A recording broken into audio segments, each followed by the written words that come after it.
Good afternoon. This is the Community Redevelopment Agency regular meeting. Today is December 10th, 2025. The time is 6:08. Madam Clerk, Chair Lanier, here. Vice Chair Miller Anderson, Present.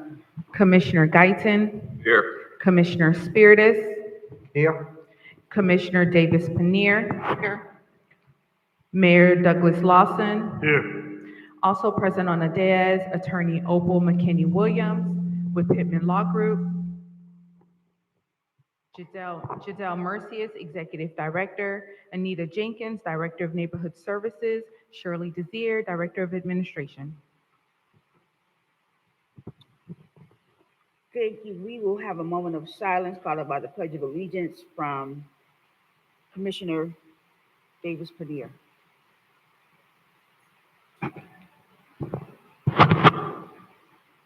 I pledge allegiance to the flag of the United States of America and to the republic for which it stands, one nation, under God, indivisible, with liberty and justice for all. Do we have any additions, deletions, or substitutions for the agenda this evening? Yes, I do, Madam Chair. From staff or from the board? I do. Yes, go ahead, sir. I'd like to add the Rafiki Tiki term lease agreement. Okay. I took that off for a reason, councilperson. I know I couldn't call you and tell you.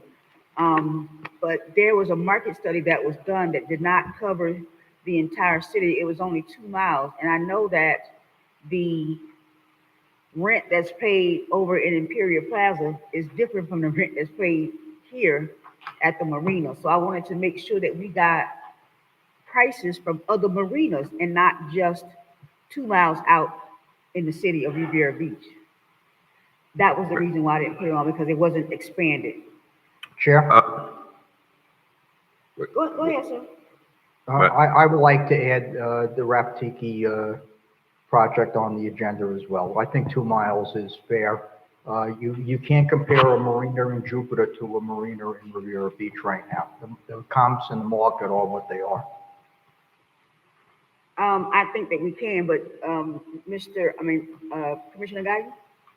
Yes, all I was going to say, Madam Chair, is that I think that the study that was done gave us a baseline, and we or the executive director can recommend some reasonable increases to kind of compensate for what you say is not a wider geographic study. So I think we're ready to move forward this evening. Right, when I say wider geographic, I mean that it's 2 miles in an 8-mile city. And we can put it to a vote to add it to the agenda, sir. Yes. Very good. Madam Clerk? Commissioner Davis Panir, Yes. Commissioner Guyton, Yes. Vice Chair Miller Anderson, No. Commissioner Spiritus, Yes. Chair Lanier. No. That vote passes 3-2. And you can add that item as 7B.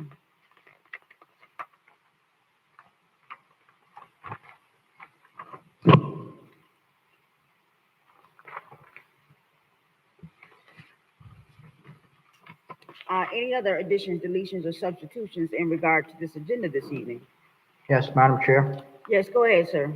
I would like to remove the discussion on 1851 Broadway, and I would like to move 2A to the regular agenda. Okay, we can, I would like to keep the discussion, but it's not about 1851, actually. It is just about disposition authority. We can have a vote on that one as well. I just wanted to talk. Okay, go ahead. To talk about the disposition of property in general. Okay. It is just using the property here as an example. Madam Chair, Yes, go ahead, sir.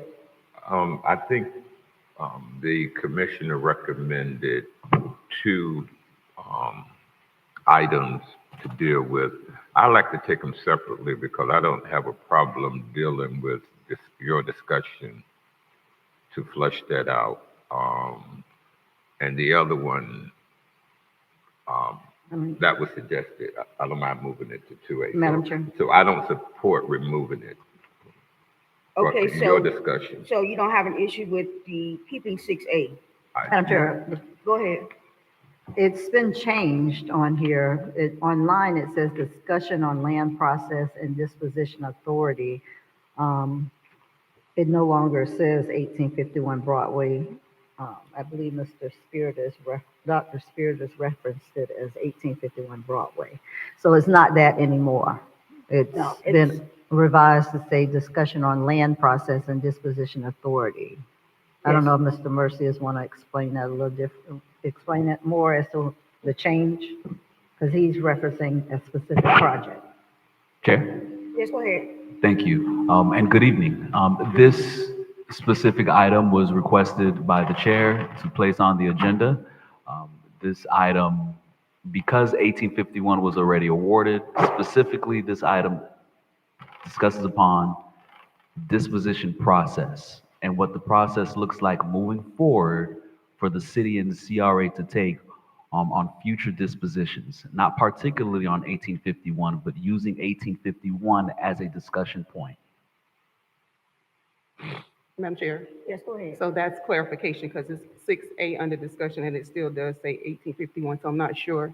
That's on here. Right, that's what I'm saying, on here. This is Mhm. old, this is old. Okay, Online, it doesn't say that. So- okay, very good. Chair, for clarifications, last night, that item was added as 1851 piece. This afternoon, after close consideration and many discussions, we've decided to scratch off 1851 because of the situation and circumstances at hand, and chose to provide a discussion piece for just disposition properties and future disposition properties. Okay, Madam Chair, Yes, go ahead. okay, and I'm reading the letter, so I think the letter does help explain that we will be discussing the matter, but in the future, can you just make us a updated copy Will do, of the agenda? absolutely. So that we're looking at the At most one current thing. thing, yeah.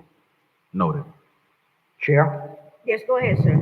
Right, so I have no problem if we're not talking about a specific property. I just want to make sure that we're not going back and trying to change a vote. Thank you. Madam Chair. Yes, go What ahead. was his other item? What did he say? It was 6A will stay there. No, not that one, the other. What was thing the he other said. one? 2A, I wanted to place that on the regular agenda for discussion. Oh, he wanted to do it, yeah. We'll add that as the first item after the consent agenda. So like, Okay, and we already voted on 7B, right, Rev Tiki? yes, Okay, I'm fine. we can add it right after the consent agenda, Madam Clerk, the item of 2A that's going to be pulled from a regular agenda, from consent agenda. Chair, for confirmation, 2A will be removed from consent and go into discussion. Yes, and when we get to it, we'll make that note then, when we get to the consent agenda. Thank you. Oh, not the discussion, you said that right after. Right after consent, because when something is pulled, it comes right after the consent Yes. agenda is approved. Any other additions, deletions, substitutions for the items that are listed this evening? Hearing none, can I get a motion to adopt the agenda as amended?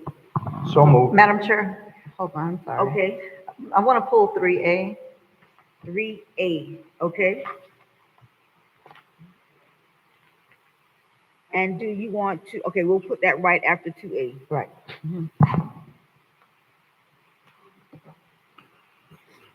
All right, well, so that's, when we get to the agenda for consent, we'll add that. No, sir, there's not public comment time. It's not, sir, that's very disruptive, sir. That is very disruptive. You cannot interrupt the meeting. You cannot interrupt the meeting in session, sir. That is very disrespectful and that is very inappropriate. Yeah, you can't do that.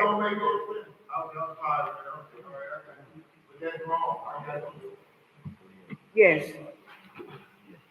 All right, very good. We have the items that are listed on the agenda, we have the appropriate ones that have been voted on by members. Can I get a motion to approve the agenda as amended? So move. Second. Madam Clerk? Commissioner Davis Panir, Yes. Commissioner Guyton, Yes. Vice Chair Miller Anderson, Yes.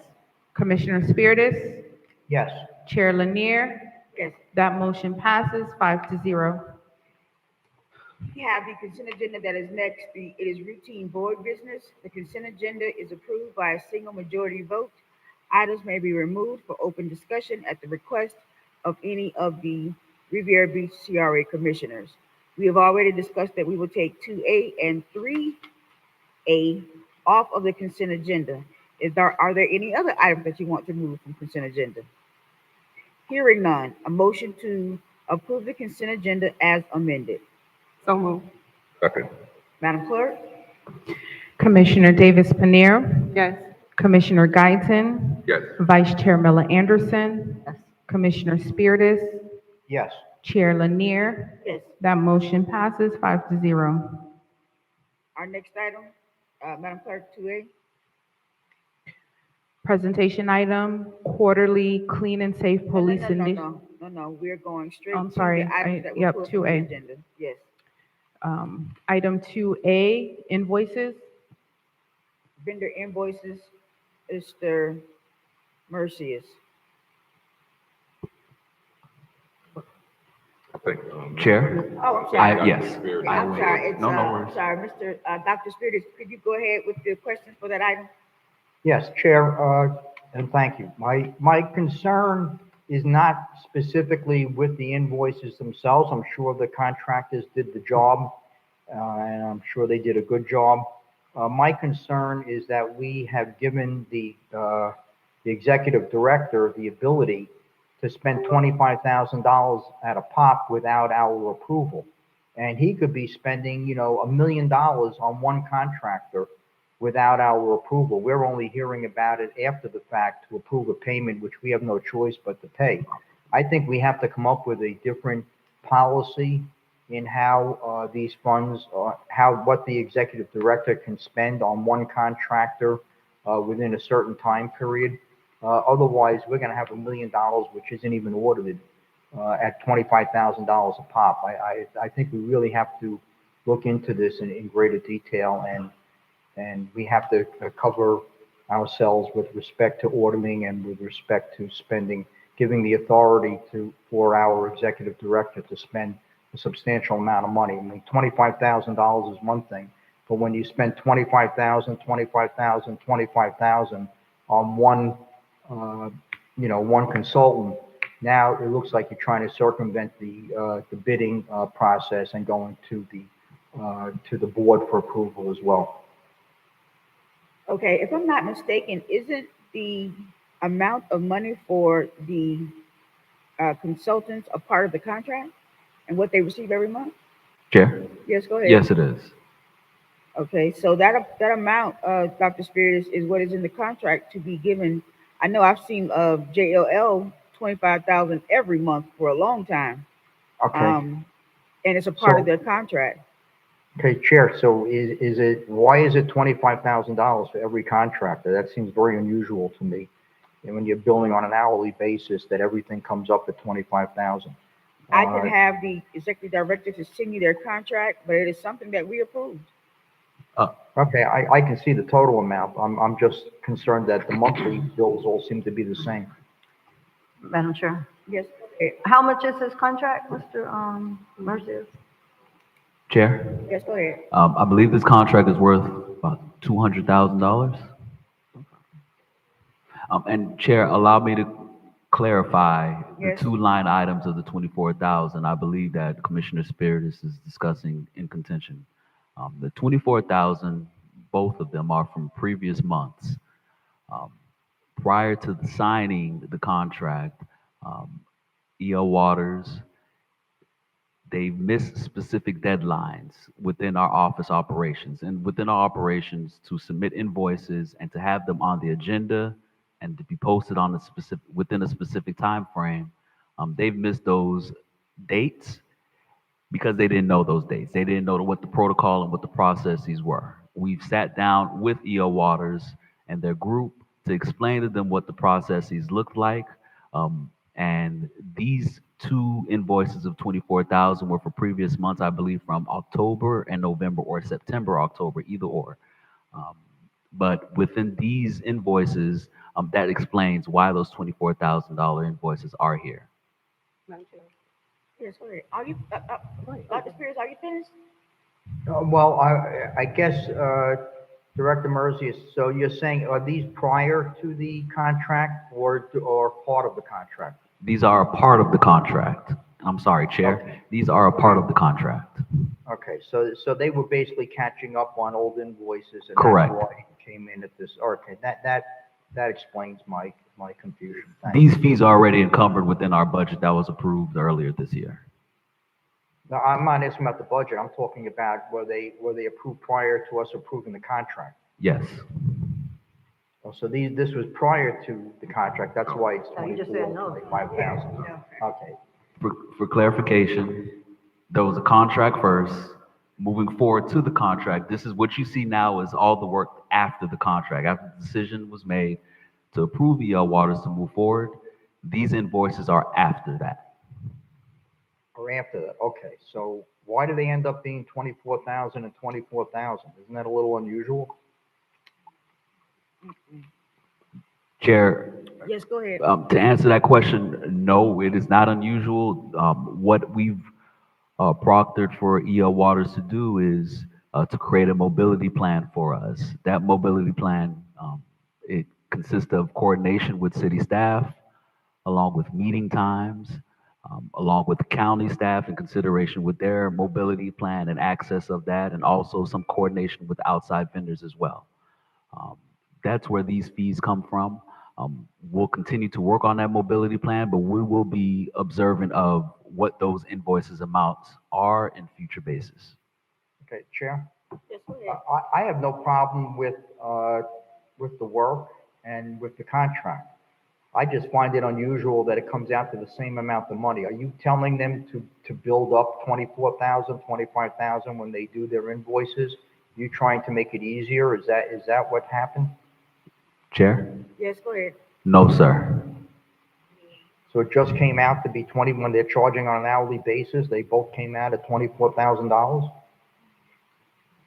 Let me, in the contract, it's in JLL's contract, I think the same for EL Waters, is that they have a contracted amount, which is, say, $100,000. They divide that by 12, which is for a year, and that is how they bill. I know that for a fact for JLL, because I've asked the question numerous times about, I've seen contracts, invoices for JLL, like 25,000 three times in 1 month, but it was for back months. And then also looking at the contract, it told me that their contract was for $200,000 and they billed 25,000 a month. And I asked the question, why is it that we're giving them $25,000 per month? And that is what was in the contract. The contract said 25,000 per month, or it said 200,000?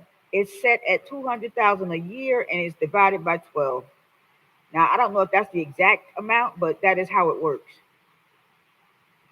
Well, can the director tell us, is that what's in this contract? Can you tell me what the billing process is in this contract? Is it done on a monthly basis? Is it divided, or is it on an hourly basis? I mean, it shouldn't be divided by 12. I think we have hourly fees. No, I know for a fact that JOL is not hourly. It is a $25,000 set amount for the month. And same thing with the Pittman Law Group. It is $10,000 a month set. Well, that's a little different. When you're lobbying, when you're doing a lobbying project, that's different than when not you're for doing lobbying. engineering. Not for lobbying, for being our attorney. Oh, for the being an CRA. attorney, I get that. But when Yeah. you're doing a contract that's very specific and it is hourly, I thought I saw things where principals got a certain amount per hour and different employees got certain pays per hour. And that's what my concern is. I mean, if I'm wrong, I'm wrong, but I just believe that I saw things where there were different hourly fees for different employees based on their skills. Madam Chair. Okay, go ahead. Okay, as I spoke with the executive director, I would just like to know, I mean, I don't have a problem with how much it is per month if that's what's the contract, but just updates on what the goals are and when they're met, things that are being worked on, a timeline, when things are happening, not just a general overview of what they're doing. So benchmarks and when they're met and on a timeline. So that's what I would like to see. I mean, if it is up 25,000, 24,000, okay, but just show us what it's being used for. That should be for all of them. Mm-hmm. Yeah, I Chair? agree. Yes, go ahead, sir. So when the contract that was approved, I believe in August of 2025. Wait, I'm sorry, Madam Chair. Did you just hear what Commissioner Paneer said that she was expecting Yes, the benchmark? I'll reiterate it. Chair? Yes, go ahead. Through Commissioner Davis Paneer, a check mark or benchmark of items that have been completed to justify the specific invoice amount on a month-to-month basis. Thank you. Okay. Very good. Any other questions about vendor invoices? Yes, yeah, Chair, I believe the director was going to give us a Oh, you were saying something breakdown else? of the contract and how it was written. Chair, thank you, Commissioner Spears. Yes, go ahead. The contract that was executed in August states on page 3, section 5, the CRA agrees to compensate the independent contractor for fees in accordance with item 1. The term of this agreement is for 2 years, from August 2025 to August 2027. The agency agrees to pay the independent contract for its services per the rates in the work order not to exceed $24,000 a month. Okay, Chair. Yes, go ahead. Okay, so then there are hourly fees based upon different skills of employees, and they were allowed to bill up to $24,000 per month. And that's why we're getting the $24,000 bills, and that makes it a lot clearer to me. Thank you. Madam Chair. Yes, go ahead.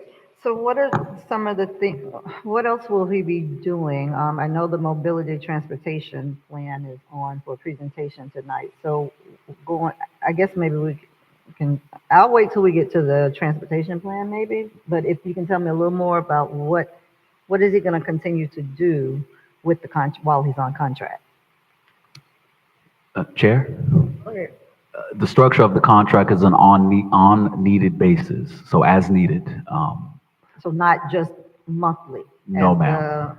As As these invoices are here for No. October, November? No, Okay. no, ma'am. Okay.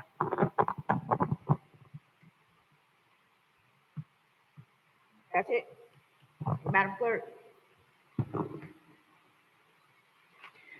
Commissioner Davis Paneer, Yes. Commissioner Guyton, Yes. Vice Chair Miller Anderson, Yes. Commissioner Spiritus, Yes. Chair Lanier. Yes. That motion passes 5-0. Very good. 3A. 5A, Quarterly Clean and Safe Police Initiative. No. 3A. We pulled off resolution 3A from consent. Yes, ma'am. Resolution number 2025-32, Holiday Appreciation Card. Madam Chair, we have one comment card. Would you read that into the record, what that resolution says? I'm sorry. Can you repeat that of the resolution? Would you read that into the record, what the resolution number 2025-32 says?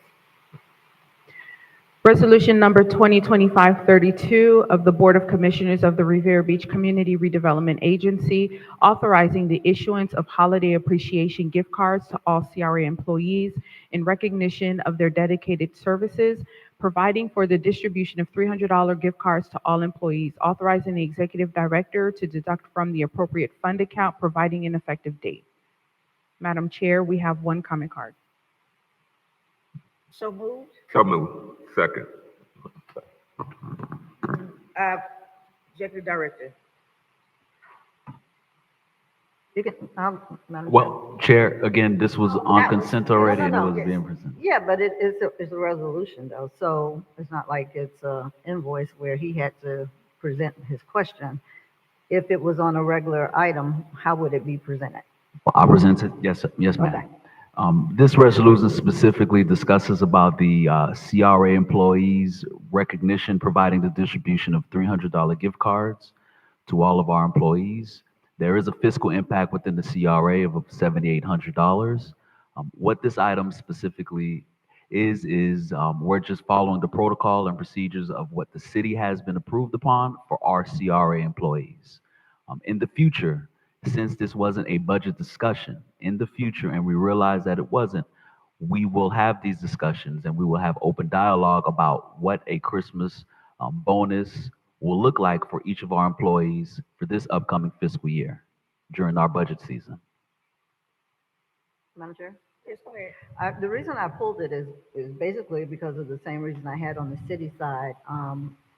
I mentioned before, this was not budgeted, and because we talked about this the other day, that's why it was clear now. But this is something, if we're gonna do something like this, it has to be discussed ahead of time in terms of the budgeting time. And then there may just be something else that we need to do, because giving out these gift cards, I really don't, I know me and Ms. Pannier already shared during the city, the school district doesn't give that. So that's just not something that you do. You want to have a party, you want to have something, but $300, I mean, you're getting paid. And I'm not trying, believe me, I'm not trying to be mean or anything, but we're getting paid to be here. These are tax dollars. We're not a for-profit company where we're getting bonuses. And so maybe there's just something else we need to do in the place of it. But obviously, I'll support it because I support it on the city side. But this is something we definitely have to do something different than this next time. Chair? Yes, go ahead. Yeah, so I agree with Commissioner Miller Anderson. We both spoke out at the city meeting on this same issue. It's very important. We have contracts, we negotiate contracts with unions. We do pass a budget, and this is an item that should definitely be discussed during budget time. I'm not so sure employees should be getting taxpayer dollars as Christmas gifts, especially when we negotiate contracts and approve budgets. We didn't see any of this prior to the actual resolutions coming before us. Hopefully, in the future, we won't be in this position again. Thank you. Thank you. That is something that could be added to the items that are discussed during budget talks. And please let us not forget that in June in regards to that. Executive Director. Chair, Yes, go ahead. we will discuss that during the budget meeting. I've already talked to staff and that's something that is happening. Very Thank you. good. Thank you. Madam Clerk. I think there was one. Madam Chair, we do Sorry, have a comment sorry, card. comment. Yes, go ahead. Lloyd Brown. First of all, I just want to apologize for what happened in the hall last week, but I thought the First Amendment, which means you can get in here and you can speak and say things and it's protected. Religion, press, assembly, petition, it was ratified in 1791 as part of the Bill of Rights. I came in here and I was discussing a situation. Before I get to this, so don't stop me. I was discussing a situation that I saw in here. And when I got outside, this individual came up to me, and when I talk to you, I'm gonna talk to you as an adult, to an adult. And I'm telling everybody in here, when you come to me, you talk to me as an adult to an adult. You come like you're talking to a child, you're gonna get that child out of me. And she found that out. You do not step on Superman cape. And that's what she did. Okay, as far as this resolution of giving them $300, okay, what about the employees out there? I mean, you're subbing out the jobs. Okay, you really are. You're subbing out the jobs. They got kids. They can use the $300, but that's our money. I really wouldn't want to give them anything. That's their job. I mean, why did you come over here and get on the CRA board to get paid? You already asked for $1,200 raise. Come on, man, give us a break. You don't do anything for the people. Not really. All these people in here got jobs, most of them. The ones I see on the corners ain't got no job. And then another thing, for one of y'all to come over and talk, that's sunshine law. I want to know exactly what he said to this man. And if you try to shut me down, that's wrong. But you wouldn't shut anybody else down. No, you can't. This is my 3 minutes, and I'm not saying nothing wrong with freedom of speech. And I mean, that's not right, that these individuals can get up and go over here and talk to this man, and nobody else in here know what the hell they talking about. That don't make sense. Madam Chair. Hey, he ain't Jermaine, my time. Come on now. Come Jermaine on. to the No, item, come Madam on. Chair. He can speak during Come public on. comments, Madam Chair. No, see, that's wrong. I'll just walk out. I got a lawyer. And I'm going to tell you, he's a pretty good lawyer. Madam If Chair. people are watching, he just stopped, and he's not the chair. Point of order, Madam Chair. No, it don't matter. Ain't no point of order. I didn't say nothing wrong. All I said was, how can this man go over here and talk while these other people don't know what he's talking about? And that ain't right. People looking at me now. They know dollars for these people. Well, you got people they work on the job, they do the parks and all that, and they're not getting anything. Time's up, sir. Yeah, I know my time up. Thank you, sir. Y'all time is up. And sir, the board does not receive the $300 gift cards for your information. Thank you. Go ahead, for resolution number 2025-32, could you call the roll, please? Commissioner Davis Panir. Commissioner Guyton. Yes. Vice Chair Miller Anderson. Yes. Commissioner Spiritus. Yes. Chair Lanier. Yes. That vote passes 5-0. Next item? Item 5A, Quarterly Clean and Safe Police Initiative Presentation. The acceptance of public comment cards are now closed. Madam Chair, we have no comment cards. Okay, you finally got to that item, okay. No, I'm saying, because you kept saying the item like 3 times before, so we finally got to it. All right, very good. Go Chair? ahead, Executive Director. Thank you. This item is a commitment towards our Clean and Safe program. If you remember during the budget season, we did provide a list of action items that we were looking forward to completing throughout the whole fiscal year. One of those were quarterly reports coming back to you all to discuss upon what the clean and safe operation consists of and what are the things that we've done thus far. Major Meyer, along with our new Assistant Chief, Gordon, is here to discuss more or less our Clean and Safe program and what we've done these past 3 months. Guys, if you can, thank you. Go ahead. Madam Chair, thank you for the welcoming invite today. Mayor and distinguished members of the CRA board, thank you for having us. So we're going to talk about the Clean and Safe Police Report and the accomplishments that we've been able to fulfill as members of this team. We have the co-response model policing. This is where we have other entities join us in our pursuit of making the streets safe in Riviera Beach. We'll have the healthcare district respond with us. We'll make contact with individuals that are homeless. We'll provide outreach to them. We'll also coordinate with St. Mary's Medical Center and other entities to make sure that if we are dealing with mental health issues or other problems, it could be drug abuse, it could be alcoholism, we make sure that we provide those resources to them. Also, the Clean and Safe Initiative, that is the focus of that is the catalyst of everything that we do. That's an A to Z approach of all the aspects that we're going to discuss here. We also have the mobile command center deployment. We're strategically putting the mobile command bus at strategic areas that is based on criminal activity that we've identified to provide that additional resource and visibility. So everything that we do here is designed to ensure quality of life, but also reduce criminal activity. You'll also see that we have the Walgreens Crime Reduction Program. That's a program that we teamed up with Walgreens, who had the #1 highest thefts in the region. We were able to reduce that to the 2nd lowest amount of thefts in the region. And that's a partnership that we have with Walgreens, which has been phenomenal. You've also seen the Palm Beach County Parks and Recreation Department working on Jim Berry Park in the last few weeks. We're working on homeless outreach to provide resources to the folks that are in that park that need that help, and also beautifying the park that you don't see the illegal activities that we were seeing previously. You're also going to see the Berkeley Landing Youth Outreach. That's the Black Boys to Black Men program that we have. We meet twice a week with those young men and provide support. We want to encourage them to earn and learn life skills that are going to be necessary to be achieving those goals. We also have the crime prevention through environmental design crew that we have. Those are CEPTED certified officers. They can actually inspect facilities, identify any type of problems that could promote criminal activity, whether it's improper lighting, maybe it's landscaping, maybe it's other aesthetic issues that promote illegal activity. We have our team certified to do those studies at the properties. You'll also see the Broadway and President Barack Obama Highway Business Meeting quarters. We teamed up with Berkeley Landings, and we meet quarterly with all business owners on Broadway, as well as President Barack Obama in the CRA district. You'll also see some of the special operations that we worked on. You'll see the trunk or treat, which I know you guys are very familiar with. I'm sorry. Madam Chair. Let me ask you about the Berkeley Landing. What is that? I didn't know that you guys were doing something over there.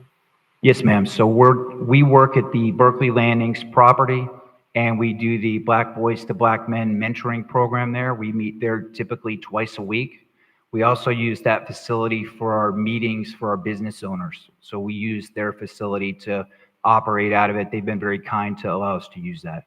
So they're just boys from that complex or just in general in Riviera Beach? Yes, ma'am. So the boys that are in the program are from Riviera Beach. They can be anywhere in the city. Okay. So you'll also see the Washington Elementary and Lincoln Elementary fall festivals that we have worked. That's a program mentoring youth, providing them guidance, being part of the community schools, which we know is critical to our success. You'll also see the Boys and Girls Club Fall Festival. The Ambassadors on the Block program, we conducted that about 3 weeks ago. That was all of 9th and 10th Street from Australian Avenue to President Barack Obama Highway. We teamed up with the CRA team. We were on foot. We were communicating with all the residents in the areas, the business owners, coming up with quality of life concerns that they're identifying, community garden aspects, and we wanted to provide that guidance. So that was a very special program that we did. It was about 3 weeks ago. And also the street lighting assessment. We know that's a pretty hot topic. We've been patrolling the roadways in the CRA district to identify any street lights that are not working or inoperable. We're at about 95% operational at this time. However, that can be impacted based on weather events. If we get heavy rain or afternoon thunderstorms, of course, that can diminish that. All right, so our collaboration, we have the integrated healthcare systems. You'll see St. Mary's Medical Center, which we pointed out, the Magnolia Park Clinic, the VA Hospital, the Solid Waste Authority. You'll also see the Unique Men of Riviera Beach, Home Depot, Marco's Pizza, Texas Roadhouse, Chick-fil-A, Pepsi, Christ Fellowship, and Pleasant Heights Baptist Church with Pastor Carter, Coca-Cola, Woke on the Beach, Two Drunken Goats, Johnny Longboats, and Eaton Cakes. So some of the recognitions we were going to point out was the Community Redevelopment Agency Award for Slum and Blight, and we were also the first recipient of the Shannon K Community Engagement Award. So quite a few good recognitions already. We're not based on recognitions in what we do. We know if we're doing the right thing and we're dedicated in our efforts, we're going to continue to do them. But those two highlight some folks that did recognize the things that we've been able to put together. And so far, this data is just going to be from October 1st until November 30th. So we know we're not going to arrest our way out of problems, but I will promote these numbers and just kind of show you what we've been up to. So arrests are 105. Field incident reports, that's where we make contact with citizens and we get their information. Maybe we take a picture of them. We identify where they are if they're in an unusual place or time. Traffic citations was 261, and Park Walk and Talk, which is community engagement, was 544. And that encompasses all the calls that we handled in the CRA area, those statistics. Did anybody have any questions for that? No, actually, that's excellent work for the CRA district. Very good work. Madam Chair, Yes, go ahead, I sir. just have one question about the arrest. What time frame was that in? That is going to be from October 1st until November 30th. So 2 months? Yes, sir. Are those some are repeat arrests? Some of those are potentially the same individual that was arrested more than once. Yes, sir. So as you guys do throughout the whole city, do you address the homelessness issue in the CRA district? Yeah, like me to elaborate on that? Please. Yeah, so homeless outreach is huge for us. All right, so we look at the municipal beach, which of course encompasses CRA district. We look at the Broadway corridor, the Avenue E corridor, and also Blue Heron up until you get to President Barack Obama Highway. We also work on President Barack Obama Highway at from First Street until you get to Sixth Street. The district shoots more west. So our homeless outreach is cutting edge, I believe. We team up with the healthcare district. We have a member of their team that responds out with us, and we want you to be successful, right? We understand that a lot of our homeless population isn't strictly just dealing with being homeless. We know that there's mental health issues. We know that there's possibly drug abuse. We know that there's possibly alcoholism. We know that there may be other issues that we haven't been able to speak about. So what our goal is to really make a connection with these folks, and we want them to be successful. So we're willing to do anything it takes to get to that point. You know, the arrest is the last option, right? We don't want to see arrests happen. We want you to win. We want you to achieve, right? And we recognize sometimes it does come down to that, right? But that's a last resort option. Madam Chairman, just to add, our co-response model policing, which is the first bullet point there, we're the first in the state of Florida to create this program, this co-response model program. When we first took on this initiative back in 2024, our homeless count was 236. Currently to today, our point in time count is 107. And that's working, you know, with our partners, you know, working and collaborating with our partners and getting the resources for the folks that's in need. So we're going to continue this. Our numbers now, I know the chief's going to get mad if I share this, but our numbers now on our SharePoint database, we're down about 83. They won't do the count again until January of 2026. So in the next quarter, we should have some better numbers for you when we come and present. Thank you. Thank you. Madam Chair, Yes, go ahead. the numbers that you had up there for the arrest and all of that, that was just for within the CRA, or is that citywide? Yes, ma'am, that's in the CRA district. Is that high? That's what I- So remember, you have residential areas that is in the CRA district, so some of those arrests could be domestic related, Okay. right? Those could also be potentially other minor infractions where somebody's given a notice to appear. So those numbers do look rather high when we look at them, right, on a scale of that, but we have to consider the geographical area that we have within the CRA district, which is a huge area. So I do believe they probably are on point with previous numbers. I don't believe there's an increase in that, if that helps. Also, the time of year, unfortunately, this is the time where arrests tend to go up because of the holiday season. Okay. Chair? Yes, go ahead, sir. Oh, sorry. Okay, so Assistant Chief and Major, how do you handle Phil Foster Park? Is that, you coordinate with the sheriff on that? How do you work with the issues that, you know, that we've all been living with over at Phil Foster Park? Yes, sir, if I may. So Phil Foster Park is primarily patrolled by the Palm Beach County Sheriff's Office. They handle the incidents within the park. However, we recognize that a lot of the individuals that go inside of Phil Foster Park are community members and residents. So our homeless outreach still goes into those areas because we know that that will impact our communities, and Phil Foster Park is in the city of Revere Beach. So we're actively working with the Sheriff's Office and helping them, similar to what we've done at Jim Berry Park, which is also owned and operated by Palm Beach County. Right, that's great. Good to hear. Thank you. Thank you. Okay. Thank you. So much. Thank you. We really appreciate that. I cannot believe you're not capping for the police. I mean, come on.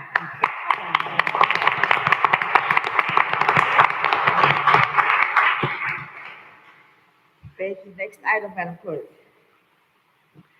Item 5B, Mobility Transportation Plan Presentation. The acceptance of public comment cards are now closed. Madam Chair, we have no comment cards. Thank you. Chair. Yes, go ahead. This item, corridor mobility plan, this is an item that is consistent with the CRA plan itself, page 56, section 9 in the CRA master plan, where it states the need for an interpretation of a mobility plan, what that would look like along the corridors of Broadway, along with Blue Heron. We believe that it is something in order, as we talk about development throughout all of Riviera Beach, I believe it's important to address mobility concerns along with infrastructure work and infrastructure improvement. This mobility plan, at least for the CRA, triggers that discussion in a large scale with our constituents, along with our Board of Commissioners and our staff. So at this moment, I would like to transition into EL Waters, our, for the most part, our transportation and management vendors. They will go ahead and present this corridor mobility plan for our CRA. Thank you. Yes, go ahead. Good evening, Madam Chair and members of the board. For the record, my name is Albert Waters, EL Waters and Company LLC, and I have with me our team members, Mr. Matt Wojciechowski from the Corradino Group, and also in the audience who's sitting behind me is Mr.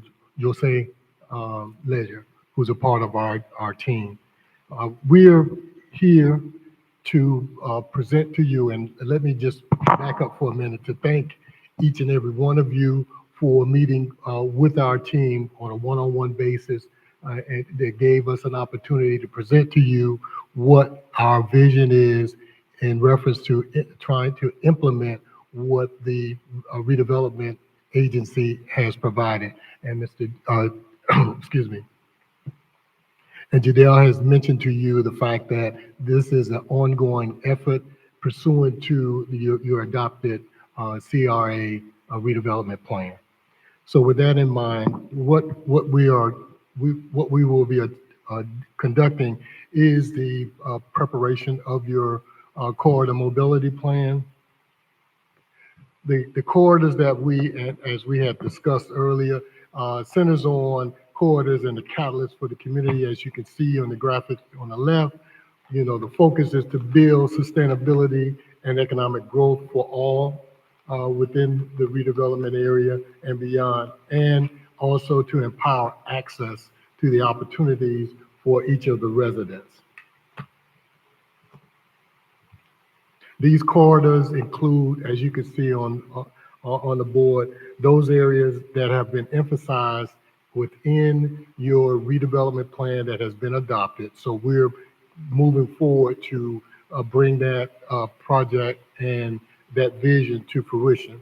Looking at building sustainable economic growth for all again, and empowering the access for the community. Trying to advance. Okay, here we go. So the scope, as we indicated to you all on a one-on-one basis, is that we will be conducting what is defined as a corridor mobility audit, looking at the existing conditions as it relates to the project area. We'll also focus on transit connectivity. How do we connect the mobility of individuals as it relates to the transit systems that currently in and around the community, specifically as it relates to Brightline and others that are in that in the area. One of the things that we want to really emphasize is community engagement. We don't plan to produce this document in a vacuum. Our goal is to work specifically, and as we discussed in our one-on-one meetings with you, that the focus is the residents or the community, and really seeking information from them, because here again, we have had success in other jurisdictions, but each community is a little bit different. And so we're here to listen and to incorporate, you know, those ideas and what the community feels is very important to them. The actual project term is a 9-month plan. Within the 9 months, we plan to conduct a number of sessions. Again, community engagement involved in that process. How do we do that? You know, the timeline that we focused on is to cover at least the 9 month time that we believe is going to take, ensuring that our engagement and alignment with not only the community, but the other stakeholders in this effort to bring this project to fruition. Our key activities primarily is the audits. They have workshops associated with it, transit evaluations, and the final plan would encompass the information that we've been able to gather, not only from the community, but also from you as a board. And we listen very, very intently in terms of some of the issues that you would like for us to address, and we plan to have that in that regard. So with that in mind, here's the team, EL Waters. What we've done in terms of we've been planning consultants, and we have worked together with the Corradino Group for from approximately, it's been 15 years. So in two other engagements. So we have a very strong working relationship with the transportation specialization of that firm. And so we look forward to making and improving the transportation system as it relates to mobility within the Riviera Beach area to come to fruition. So beyond the 9 month plan, you know, what are we doing? Pilot programs, water taxes as reflected in the graphics up there, and also defining and trying to collaborate as it relates to funding strategy for making the necessary improvements that's being proposed. And with that, we would just like to here again, just say thank you, and we'll entertain or answer any questions that the board members may have while we're here. Madam Chair, Yes, Mayor, go ahead. thank you. Actually, I'll let Commissioner Guyton go first, if that's okay, Madam Chair. He is the expert in this field. I would like to. But there would be three things that I think would be very critical in this pilot program. Connectivity to other modes like Palm Trans, Yes. Dialogue with the port and other transit modes is going to be important. Headways, the frequency of the runs, that normally determine ridership. How frequent a vehicle traverse that particular area. People are not going to wait hour and a half. It needs to be more frequent. And the last thing is destination points. Where do we actually go that people want to go? Those three areas I think are going to be very critical as you develop your plan. Connectivity, destination points, and headways, frequency. And certainly as you get more into the plan, we can talk more in detail about some of the technical aspects of that. That's all I have, Madam Chair. Thank you, sir. Okay, Madam Chair, yes, go ahead, sir. thank you. Excellent presentation. We're excited to bring the mobility plan and discuss that with what we're creating and the development that's coming to our Broadway, Blue Heron Corridor, entryways, the CRA. I think this is going to be vital. But community engagement seems a little lengthy. You said, I think, 9 months of community engagement? Yes. Well, if we can go, was that the recommended time frame?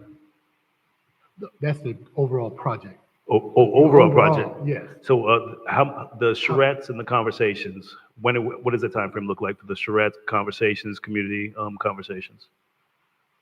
We haven't. So Matt Wojciechowski with the Corradino Group, by the way.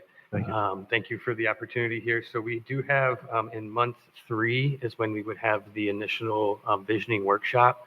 So months 1 and 2 is when the audit is conducted.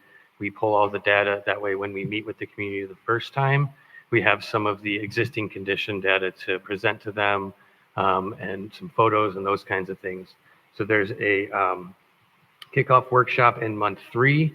And then in month 7, kind of before the plan is finalized, as we take those ideas into account, layer in some more data. In month 7, there is another visioning workshop.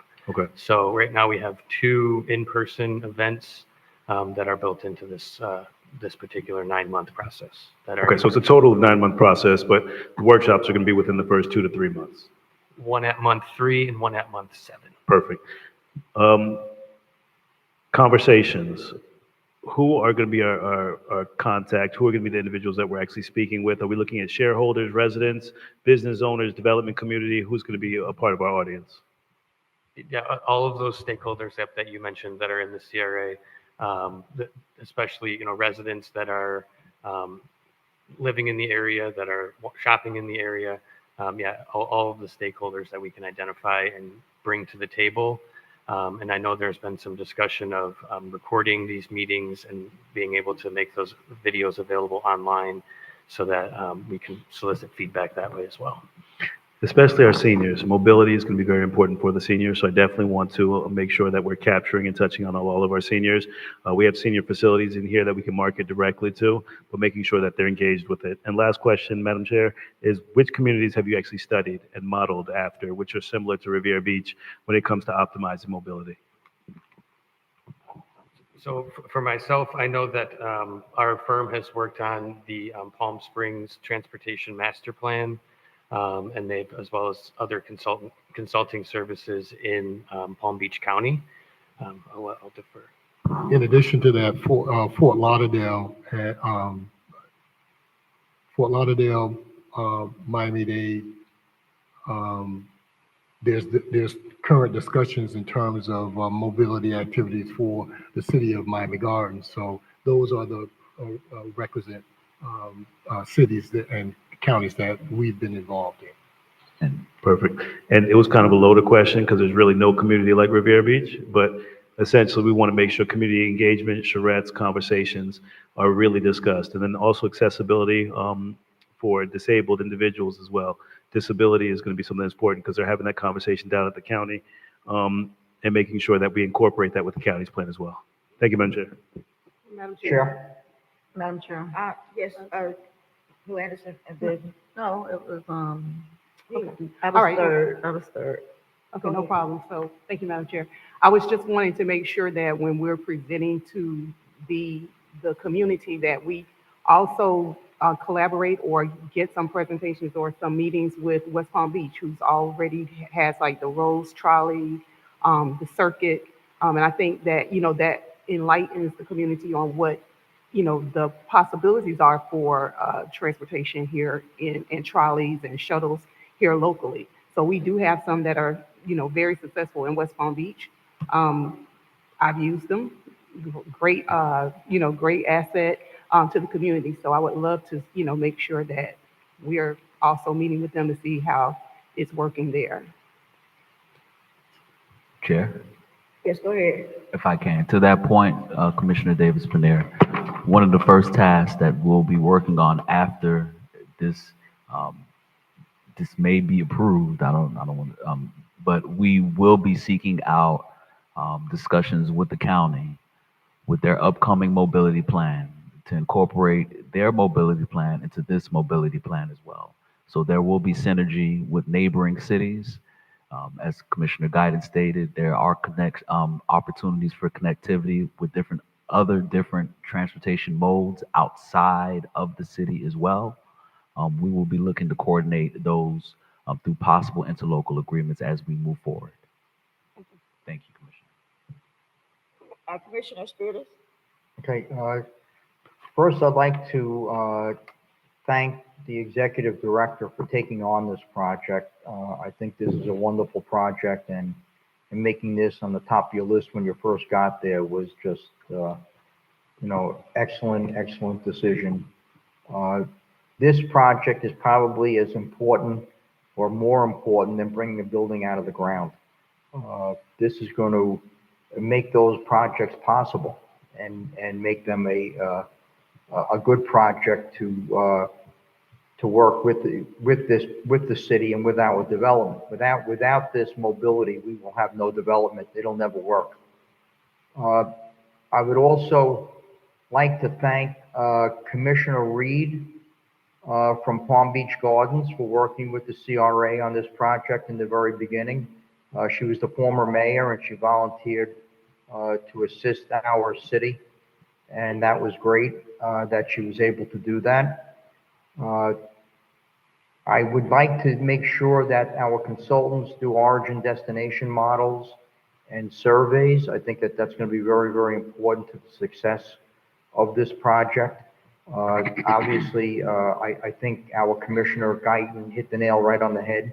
People don't want to wait 1 hour for a bus to come or a train to come. It has to be within a reasonable time period for something like this to work. We do know that Tri-Rail will eventually, it may not happen this year, next year, but eventually they will be moving north.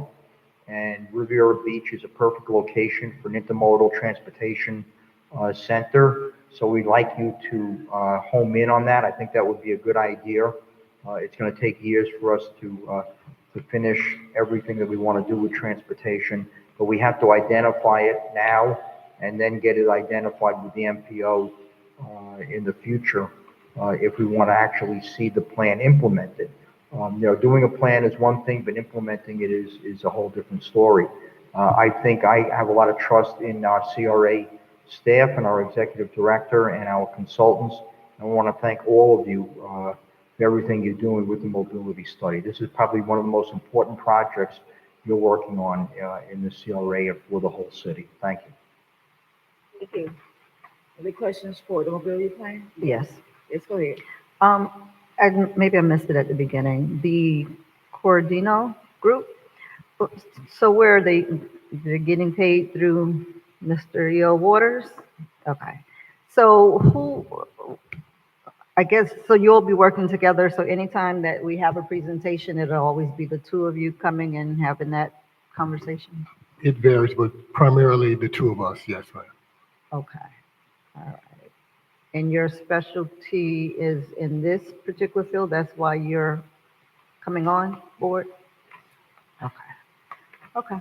Thank you. Any other questions?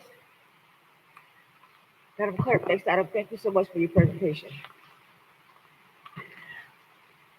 Discussion item 6A, discussion on land process and disposition authority. The acceptance of public comment cards. Chair. For this mobility plan itself, I understand that you guys have given some constructive criticism, but it would be helpful if a motion was made to at least move forward. I would like to get a motion from the board to move forward with the continuation of the mobility plan, because what we'd like to do again is consult with the county, along with city staff, along with members of the state, FDOT, so on and so forth. But I would like that. Thank you. So move. Second. Thank you. Madam Chair? Yes, go ahead. I support the plan in terms of having an idea and moving forward with it. I'm not really sold on how we're doing this and who we're doing it with. So I'm not going to support it tonight because I don't agree with how we're moving with it. But I definitely agree with having to have a plan, but I don't agree with what we're trying to do right now, because I don't understand why we're having to why is someone else coming on when we have a consultant to do the work? Why does he then have to go get someone else? I mean, I don't agree with that, so. Very good. Chair? Yes, go ahead. Yes, so I agree with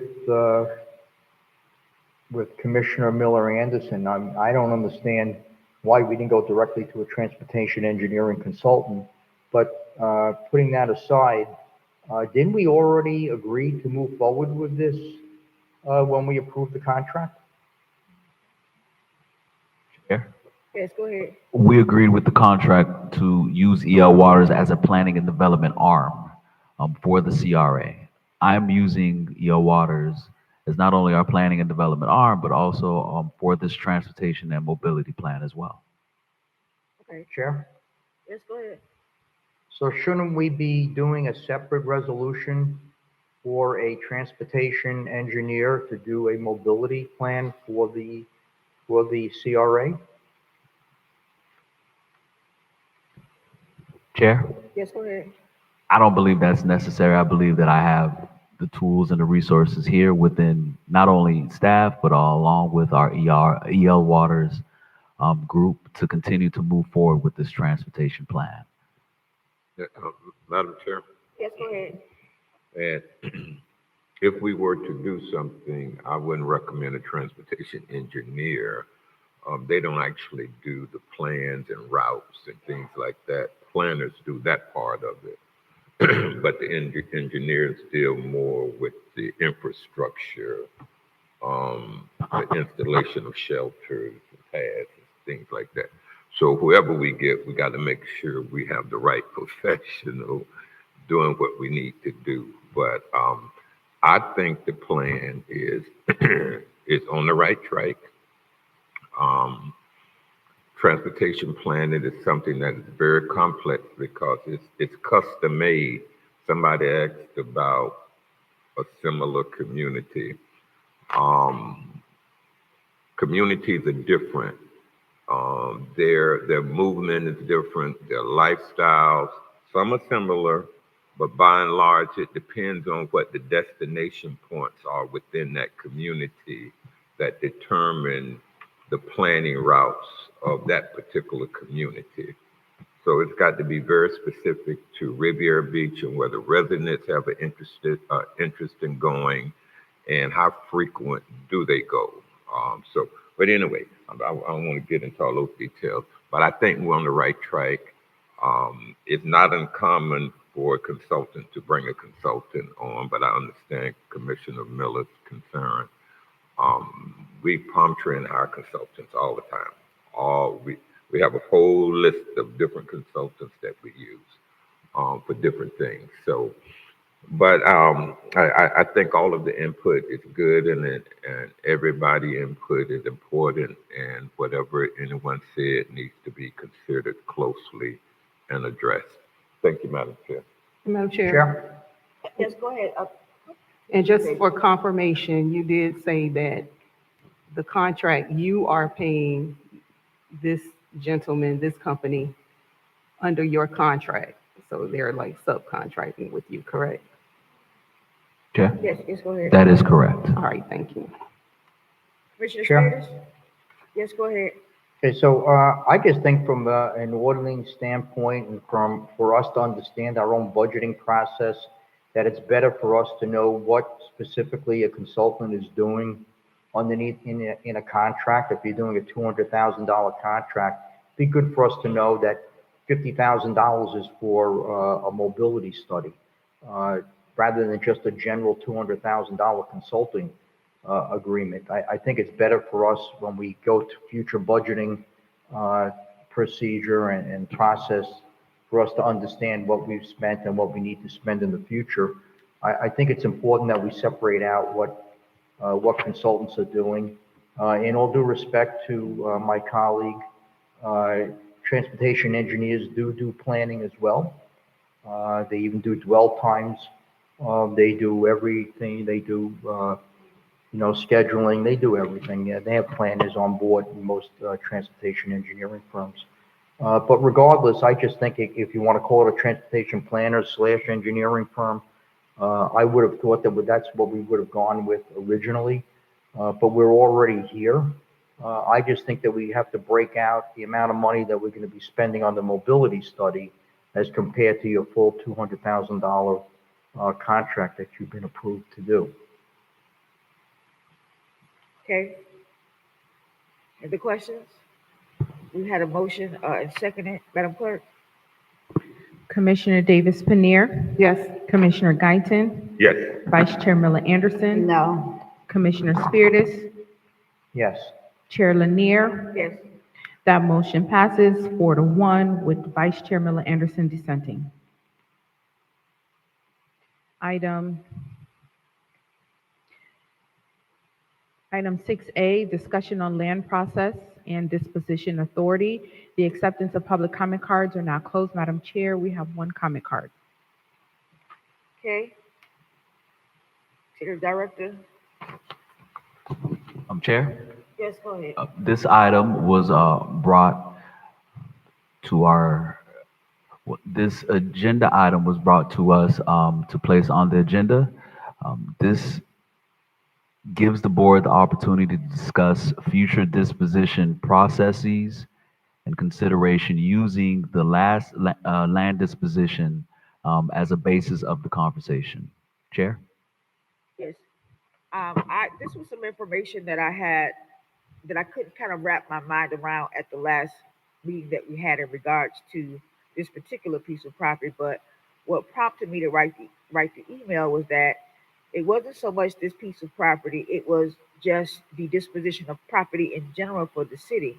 And looking back on that and other items in terms of how we dispose of or sell the land that the city has, there needs to be some protocols in place to make sure that this happens, that the city gets the most from the negotiation. Meaning, if we're talking about a disposition of property, my understanding is that we are supposed to get the highest and the best offer for the land. I did not know that when we considered this last property that we were looking at other things other than the cost of the land. Now, I feel like those two things kind of got muddled because if we're talking about, we're not talking about an RFP, we're not talking about, let me, tell me what you're going to do with this property. We're talking about one specific thing here. How are we going to dispose of this property and how much money can we get for this? And I think that that got lost in the last exercise because we didn't get the best price for our land. We actually went with the lowest price for the land.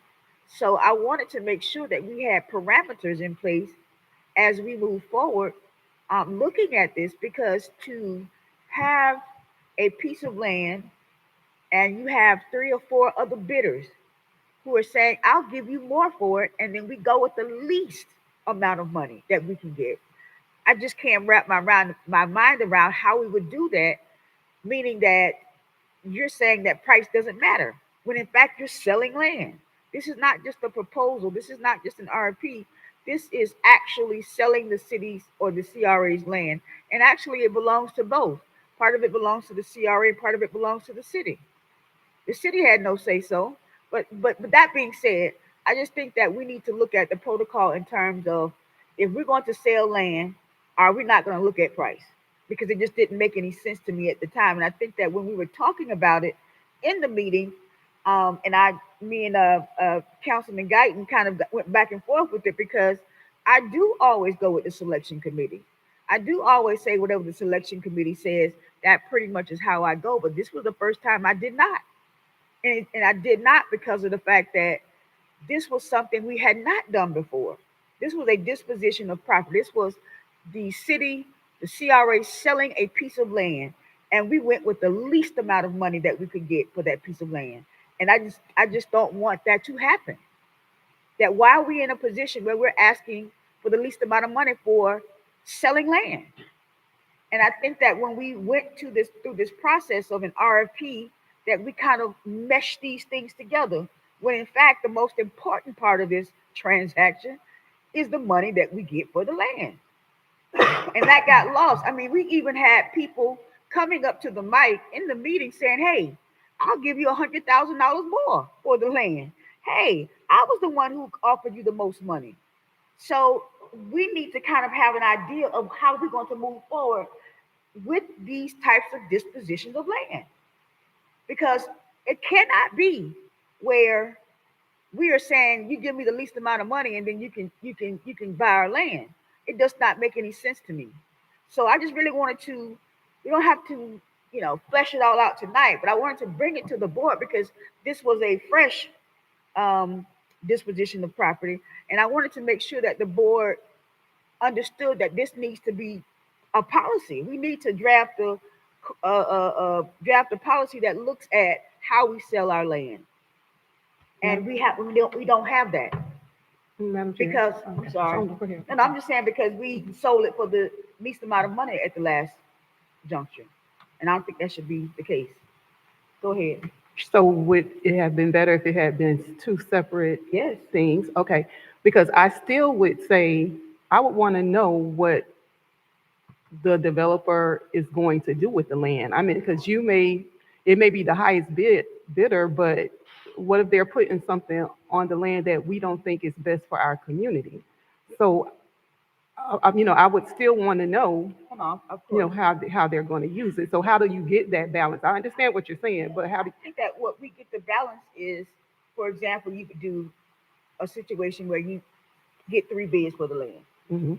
You got 3 bidders and you say, hey, you tell me what you're going to do with this land. Mhm. And now if you're looking at it, you're looking at the top 3 bidders.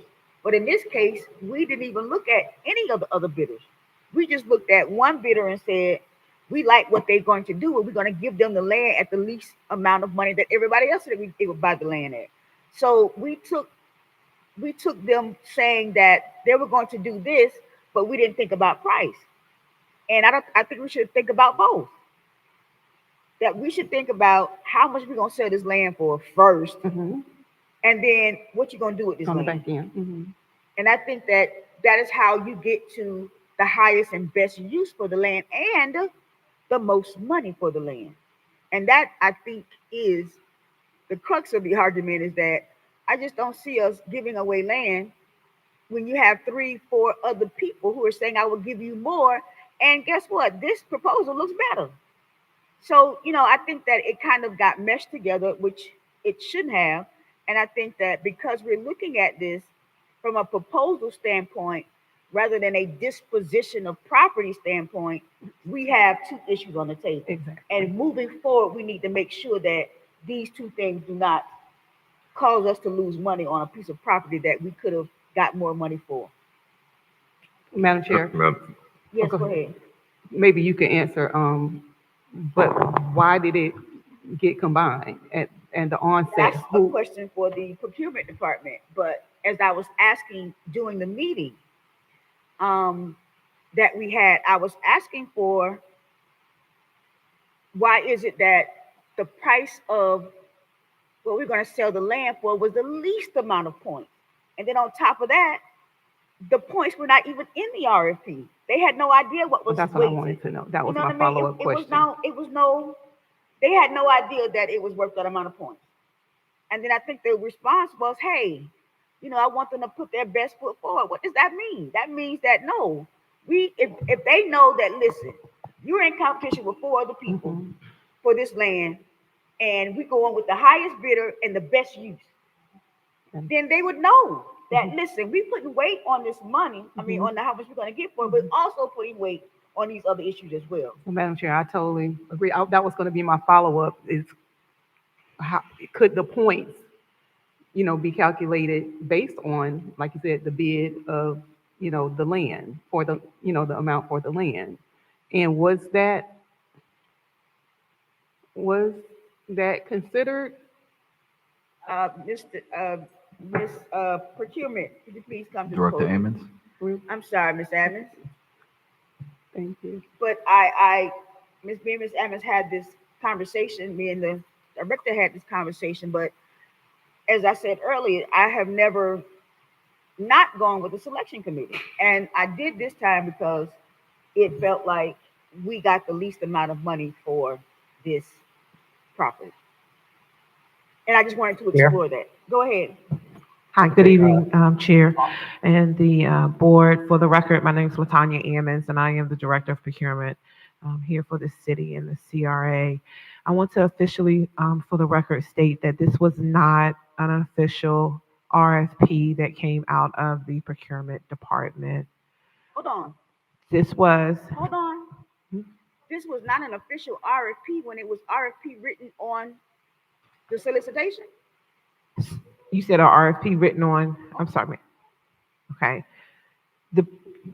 CRA and the procurement department had lots of discussions on how to officially dispose. CRA's procurement department, who is that? I'm sorry, Giselle, Executive Director Giselle, Uh-huh. and I had lots of discussions Right, on the process and to move forward for the sale of the property. right, The sale of the CRA property is guideline or outlined or directed by state statute 1.168. yes, Okay. But I think the question on the table, and correct me if I'm wrong, is it is my understanding based upon guidelines and direction that there were a lot of factors that the CRA wanted to utilize in determining who to select to purchase the land, price being one of them.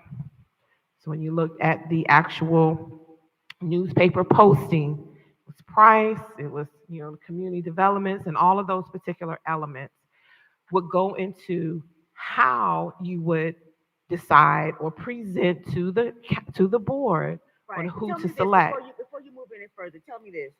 You say that the amount of points that are awarded to, or the weight to each of these categories, we know that you gave us the categories. But why would you not put the weights in the proposal, in the RFP, to let the people who are bidding know what the weights are with these items? You put them in all the other ones. It's not a procurement RFP. We use it. Why would we not know that though? Why We would we not know that?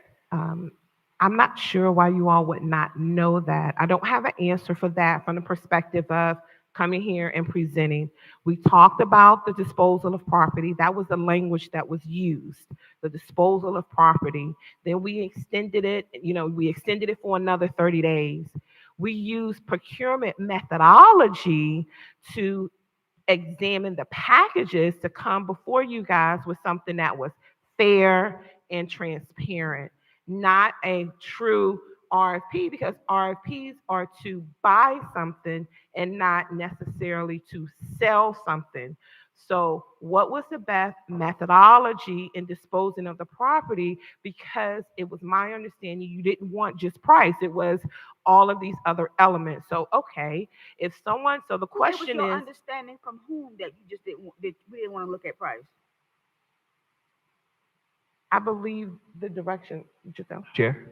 Yes, go ahead. So on October 22nd, Okay. during our October meeting, we did provide the board with a presentation.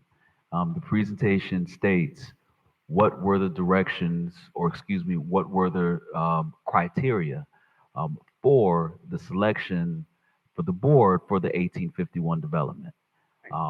Also, additionally, in But listen, this is the thing. I didn't want to get into 1851 specifically. Well- I really didn't want to try and pull that apart. I'm talking about how we dispose of property. And I'm saying that we have an RFP, and she's saying it's not an RFP. And we're saying that when you submit something in terms of this is what we're looking for, and you put no weight by it, how does the bidder know where the pressure is, so to speak? So that was one of my questions. And then now she's saying it wasn't an RFP. And I'm saying that we're having this discussion because we need to look at how we're going to move forward when we dispose of property. Absolutely. That's all Absolutely. I'm trying to get to. Chair? Yes, go ahead, sir. Chair, okay. So if I remember correctly, this was an unsolicited proposal. This is how this project started, Right? this specific project. And then we decided to put it out, on the law, we had to put it out to the open market. And it was put out to the open market in a process similar to an RFP to match basically what we had from an unsolicited proposal. It was a proposal, so we were looking for proposals. So if you just want to get the highest price, you would just bid the vacant land and say, just offer us whatever you want. But as Commissioner Davis Bernier said, you could get more money and, upfront quickly, but you may not get what is best for the community. A perfect example, by the way, when we saw all these different proposals, I believe the one that we chose will pay the highest amount of taxes in the long run and will benefit the community much, much more than an initial one-shot fee for the purchase of the property. So in the long run, we're probably getting more money for the property than we did get from the other people that put in proposals. So there's a lot of things that have to come into play when we make this decision if we want to do an actual RFP. If not, just sell the land, and you have to hope that whatever they build there is something that you're going to like. I think we did a very good job in doing this in the way that it was done. By the way, procurement can call it whatever they want. It was an RFP. Right, but it's not an RFP. And these people did respond to the RFP process. And I think that we gave ample time. I think the committee did their best in valuing every portion of the proposal to come up with what they thought was best for the CRA district. And I think the city council did the same. I think in the long run, we will be getting more money because of the type of development that's going to be there in the form of taxes. And that will be recurring income, not a one-shot deal. That'll be something the city will have every year in their revenues. So I think it's important to look at that and to look at all the different factors when we make a decision, not to just put a piece of property out to bid, because you never know what you're going to get when you do that. It may be someone who's buying it to take it off the tax roll.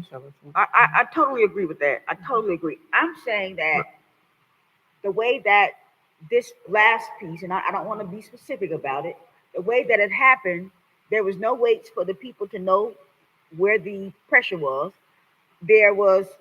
Now it's not an RFP. I just think that we need to look at policy in terms of both, about price and about what we get for it. But because the way that it went down, we in the meeting with people horse trading at the podium saying, no, I'll give you more. So what is it that we need to look for when we're looking at disposition of property? We know we want price and we know we want quality. So how do we mesh those two together to be able to get the best and highest use and the money for a piece of property, prime property that the city has? And I just think that I brought this up because we need to look at policy, because this did not go down the way it could have went down in terms of getting the most money and the best quality, because we don't know what the other because you're going to negotiate with a developer now, but you don't know what you could have gotten with the other ones. You see, I don't want to go through that again. Madam Chair. Yes. First, I have a question, because on most, whether you call them a proposal or not, very similar. The percentage of weight on each one is normally put in there. Was the percentage put in this proposal as it relates to the weight of the consideration and the point factor? No, it was not, sir. Okay, that's the problem. I agree with you, Madam Chair, on that one. Well, not that you did anything wrong. Thank you. I'm just No, we didn't bring you. We didn't bring her up here to. Now, we just want to get some clarity. but the point that I really want to make, as it relates to us selling, as it relates to the city selling property, it is important that we try to, for lack of a better term, control the use as much as we can. When I say control the use, it's our property. We're developing an area now. We want projects that are going to be compatible to what we're building. So as we're looking at proposals, I'm looking at, is there any compatibility to what we're doing in the immediate area? One of the risks that just having a disposition of property takes, it's been mentioned tonight, we don't have as much input or any when we're going that route with the disposition of the property. But if it's public property, we need to have input. Hopefully we would look at what is in the area and make sure it's compatible to what we have and what we're doing. And sometimes the most compatible isn't the upfront dollars that we get, Right. but the long-term dollars that we get either from the ad valorem taxes or if it's a P3 and they have retail and other portions of that project that in the future would make a profit, we need to negotiate to get a piece of it. So Right. it's just important for us to understand that there's a lot of variables, at least I think, other than the cost, but I think the use is as important as the cost, because if it's not compatible with the surrounding environment, it's going to be a problem. Thank you, Madam Chair. And I totally agree with you, and I think that they both should be important. Yeah, That I agree. if we're looking at a piece of prime property, we don't want to give it away, Mhm. but we also don't want to get a whole lot of money and it doesn't suit us. Yeah. So that's the reason I brought this up, because we need to look at, not tonight, policy and how we dispose of property, period. Because the way that this went down with the weights not even included in the RFP or the non-RFP, whatever it was, I think that did a disservice to the other members of the proposals, knowing where the points were in terms of, and then mind you, the price was almost one of the lowest. But that being said, we just really need to revisit this and talk about how we're going to dispose of property, because that one that we did was not, it just did not sit right with me, because of the fact that there was a lot of issues going on with it. Chair. Chair. Hold on one second, Dr. Spears. Go ahead. And I completely understand. And so what we'll do is we'll work on a policy to present where we maybe have whatever the points, if it's 50% of the points are for price, and then the other is for, what is going to be used, for the particular property.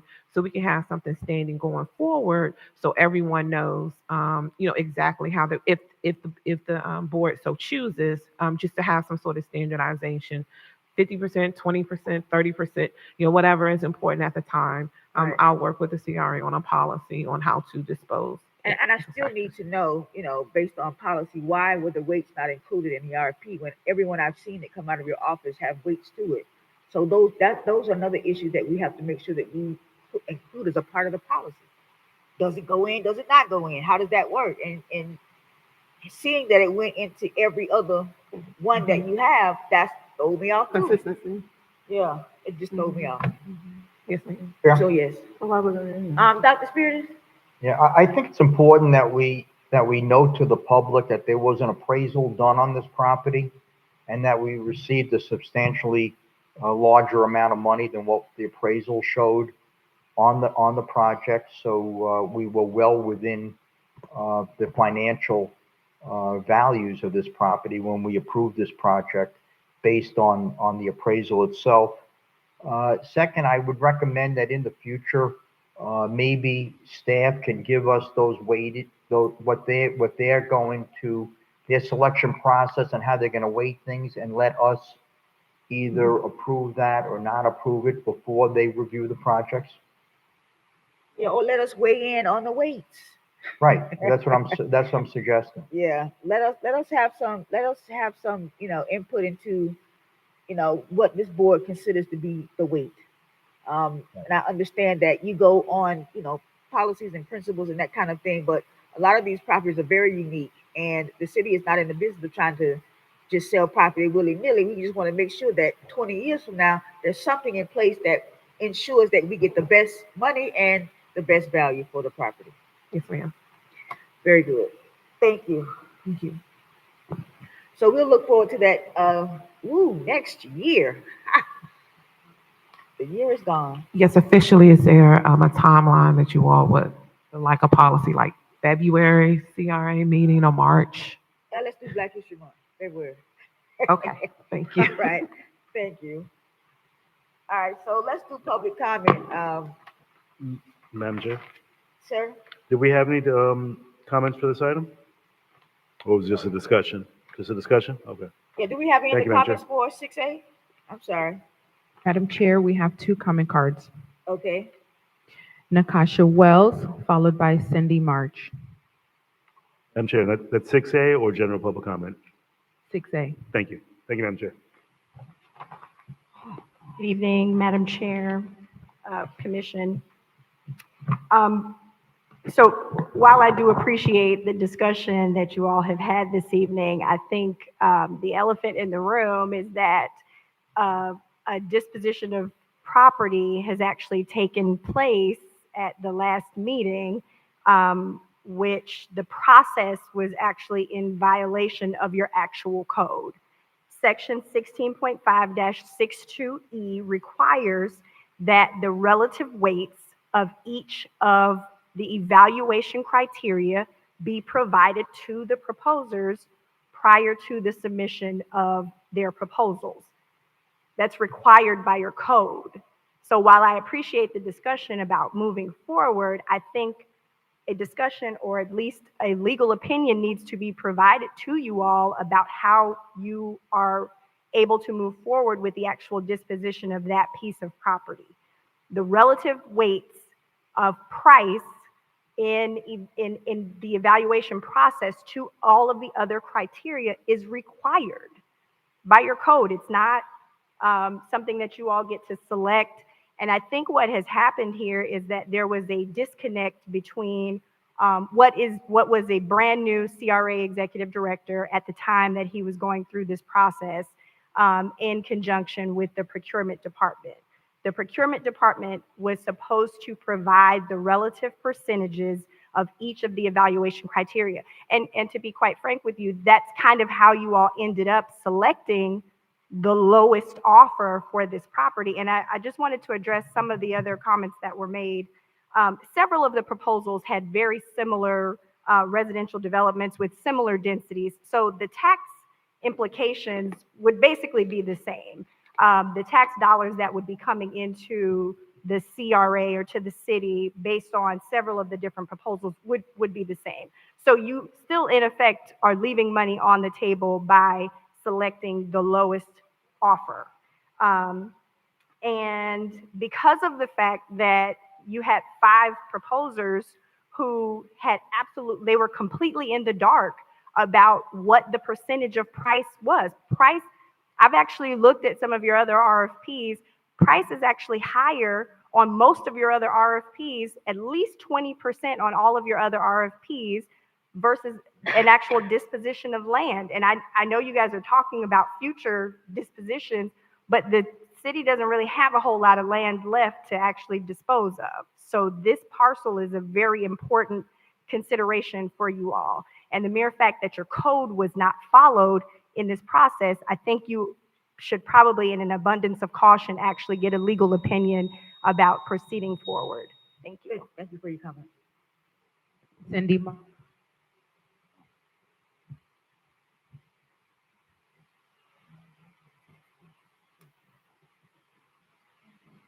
Good evening, council.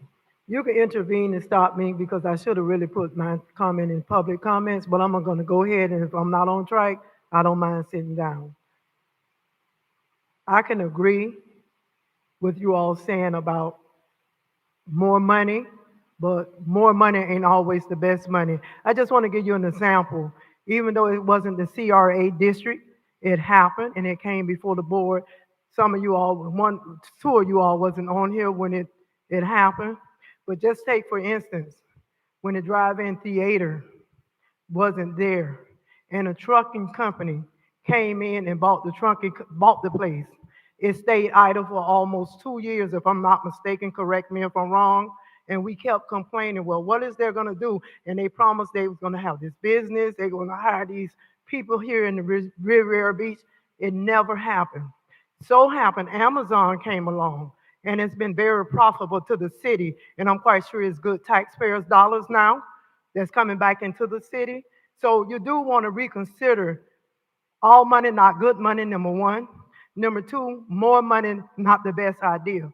What it's going to do for the city of Riviera Beach and the taxpayers, making sure the money is still coming in the city. And that's why you need to do your homework diligently.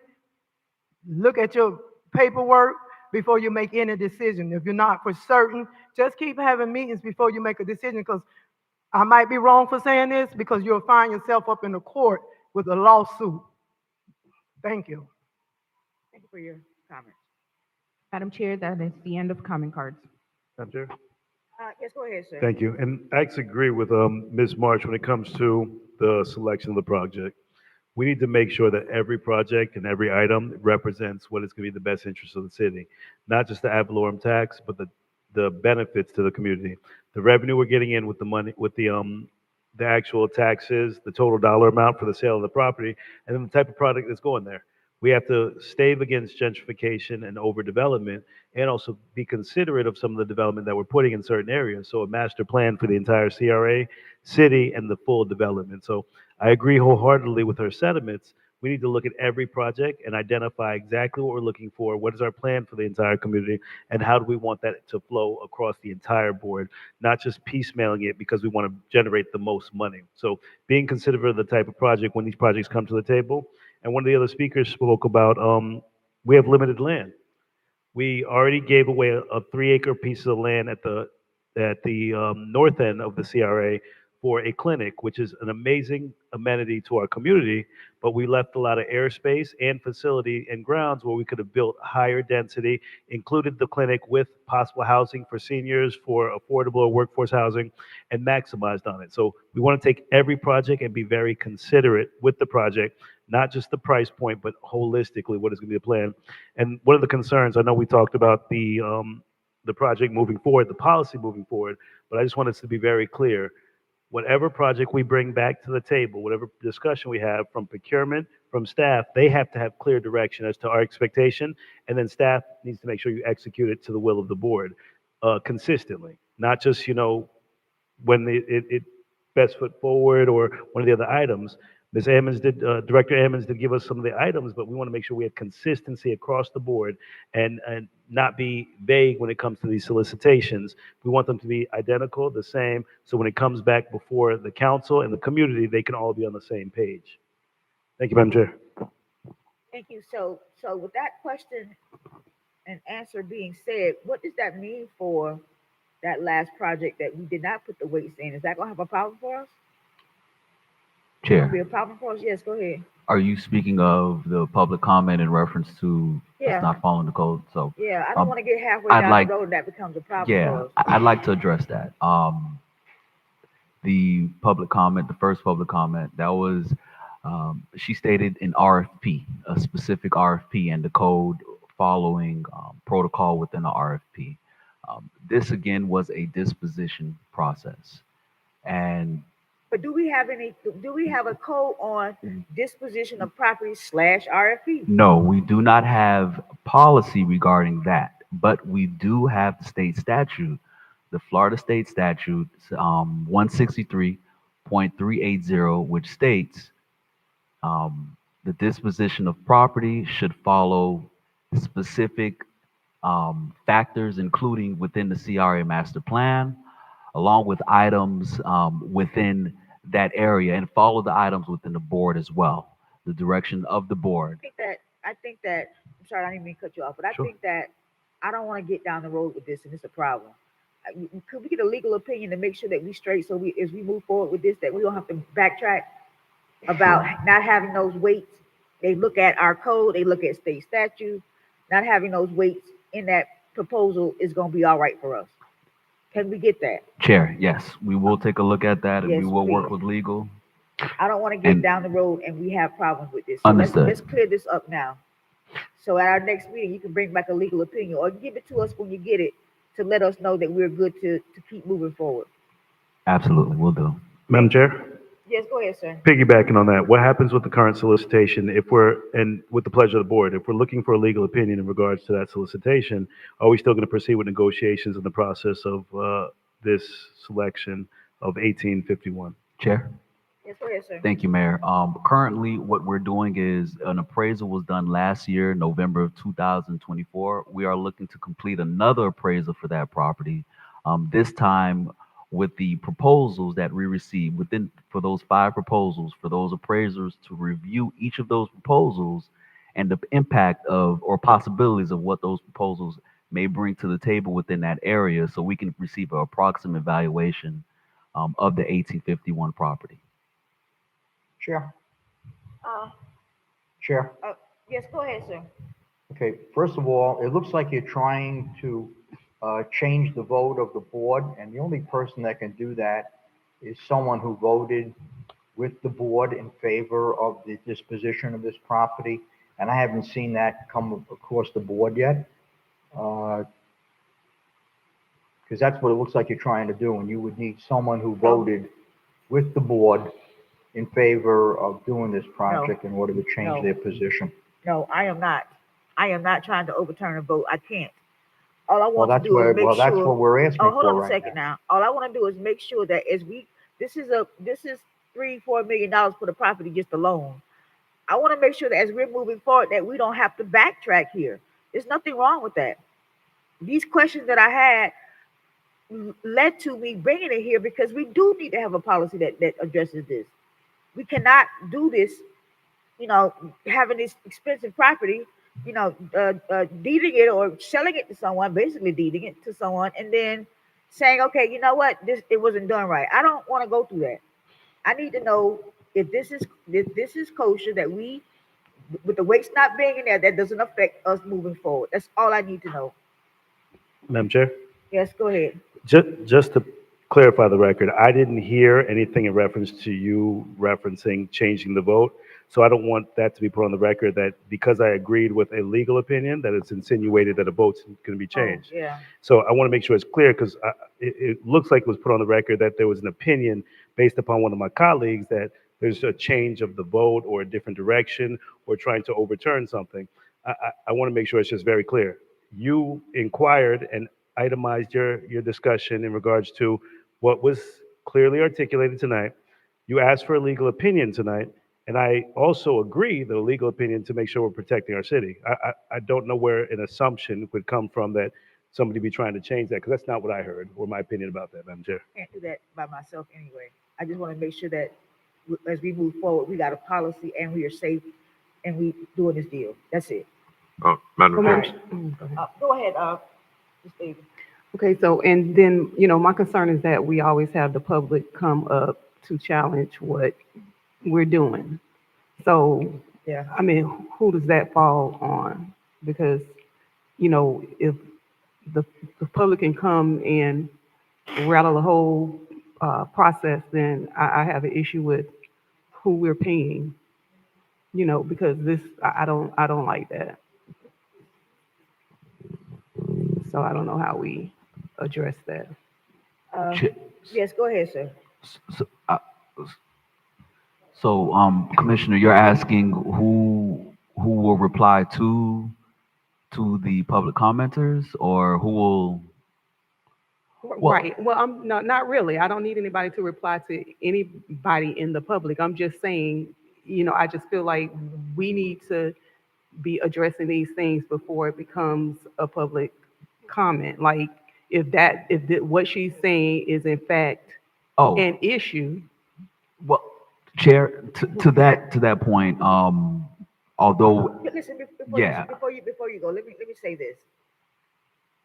We don't discount what the public says. That's the Of course first not. thing. Of course The not. second thing is that when someone comes up here, and not just tonight, anytime, and say, listen, this, that, and the other, then we got to rethink what we've done, because I'm saying, well, why is that the case? Absolutely, So absolutely. I don't want to be in a position, because we've been here before now. This is the thing. We've been here.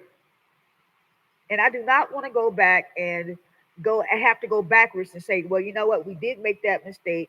And you know what, we can make mistakes, but that's the reason of the conversation, to have a policy so that everything is on the up and up, everything is documented so that we don't have to have these conversations again. In agreement, yes. Understand the question, Commissioner. I'm sorry. Chair? Madam Chair. Yes, sir. I think everybody kind of weighed in now, Yes. and we need to kind of wrap it up. I don't have a problem with a legal opinion. Yes, sir. Ensuring that what we did was done properly. I have no reservations with that. I'm not saying that every time somebody comes to the mic, they're accurate either. But we need to go and check to make sure, see if they're accurate, or if they're not, then we'll come back with that opinion and we'll share it with the public. So I think that everybody has beat this horse to death. Right. We got it. And you know, when I started out saying, listen, I don't want to get into it. I just want to bring up a couple of points. We've been But on it for a no. minute now. So, All right, very good. Wait. Are we giving direction to get a legal opinion? Yes, we're Yes. giving direction to the executive director to get a legal opinion about that specific issue. Yes, and whether any codes were violated. Right, yeah. If there was, All if good that stuff. comment was accurate about the codes. Okay? All right, very good. Okay. Let us move on Chair. to the Chair. public. Yes, Chair, sir. I have a question. Yes, sir. Right, so if we're getting a legal opinion, shouldn't we get this legal opinion to cover what we did at the Marina project and to cover the ITN as well? I'm not sure the We comparison. disposed of property. Did we get the highest price for those properties? Did we meet the code when we did those dispositions on those properties? What property? What properties? We didn't sell those properties at the marina. Those No, properties. but are you under leased them. That's a ground lease. disposition of property. When you give a long-term lease, a 45-year lease, that's a disposition of Right. property. No, that's a ground lease. That is not a disposition of property. Madam Well, it's a Chair. ground lease. Did we follow the rules, the Madam code Chair. there? Did we get the highest and best price for that? Wait, let me handle this. Okay. Madam Chair, I'm going to make a motion that we only deal with this one issue right now. And if we want to have a discussion about these other properties later, we will. Well, we can't go into another 30-minute back and forth. So I'm putting the motion on the floor, and I need a second to only deal with this one issue right now. Second, Thank you. Madam Clerk. Commissioner Davis Panir, Yes. Commissioner Guyton, Yes. Vice Chair Miller Anderson, Yes. Commissioner Spiritus, I'm going to vote yes, just to move this along. Okay, just say thank you. Chair Lanier. Yes. That motion carries 5-0. Okay. Thank you. This is the public comment shall begin at 7:30 p.m. unless there is no further business of the CRA commissioners, which in the event it shall begin sooner. In addition, any item that is being considered after 7:30, then comments from the public shall begin immediately after the business has been concluded. Please be reminded that the CRA Board of Commissioners has adopted rules of decorum governing public conduct during official meetings, which has been posted at the front. An effort to preserve order. If any of the rules are not adhered to, the commissioner chair may have any disruptive speaker or attendee removed from the podium, from the meeting, and or the building if necessary. Please govern yourselves accordingly. Madam Chair, we have 3 comment cards. Margaret Shepard, followed by Delcia Brooks Hamilton.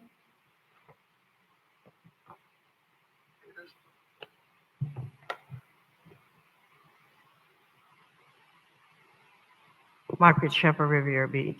Mr. Guyton, you start talking about the Riki Tiki. I don't know whether they changed it into another item.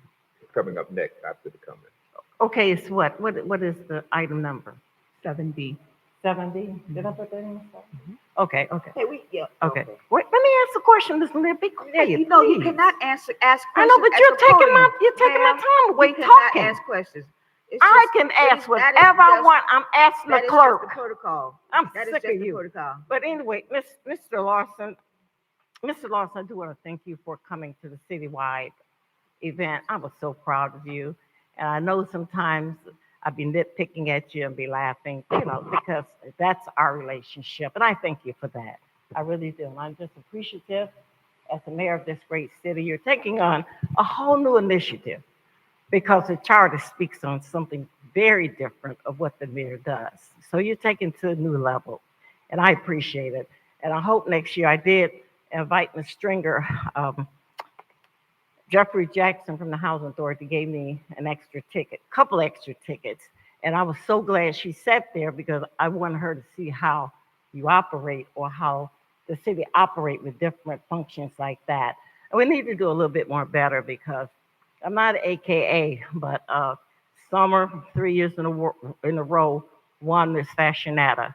And I had to raise money. I mean, really raise money. So it's going to take a lot of money to send these kids to school because if you had not heard today, they're trying to cut these different to help children offset their tuition. So I'm very happy that you were there. And I hope next year I brought Ms. Stringer in so Ms. Stringer could get the outline of who was in the room. Those are the people that vote. They are the ones that vote. The younger people, we have to start doing a little bit better. But I want her to get a grip on how our group runs, and we run through our senior citizens. And I do want to say that I'm just appalled that we sit here all night and go over something where you all could have had a closed executive session to talk about the land or whatever you want to do. Why punish us? Maybe you got time. I don't have time. I'm getting up there in age now, and it's a little cold in here for me. And I think that when you're doing the agenda, because the public has the right to say whatever they want to say. That's them. She gave you an opinion. That was the lady lost her law license. So why would I sit here and entertain her? One ear and out the other, because I have enough common sense to know how that line is drawn. I know how to kind of push that aside and then bring it on in. Allow them to talk. So what? But we sit here and we want to continue to agitate the public. Thank you. Ma'am. Delcia Brooke Hamilton, followed by Nakasha Wells. Good evening, Council, Mr. Mayor, Mr. Mercius. It is so good to be here. I know you guys haven't seen me in a while. I've been traveling, opening other businesses, other restaurants in the Caribbean. So I am just so grateful and thankful to see that the Marina project is moving forward. It's long overdue. And I am grateful to be part of a team. Looking forward to working with the master developer to bring Pangea Grill forward. I've been in the hospitality leisure business since 2000, since 1999, in restaurant business all over Palm Beach County. And I'm looking forward to bringing Pangea Grill on the marina. So I'm looking for the support of council and also of the community. So I just feel wonderful being back in Revere Beach. I love the city. I love the people, and I would love to do business here as well. So I want to thank you, and I'm looking forward to 2026. Thank you. Thank you for your comments. Nakasha Wells. Madam Clerk, that is the end of comment cards. Thank you.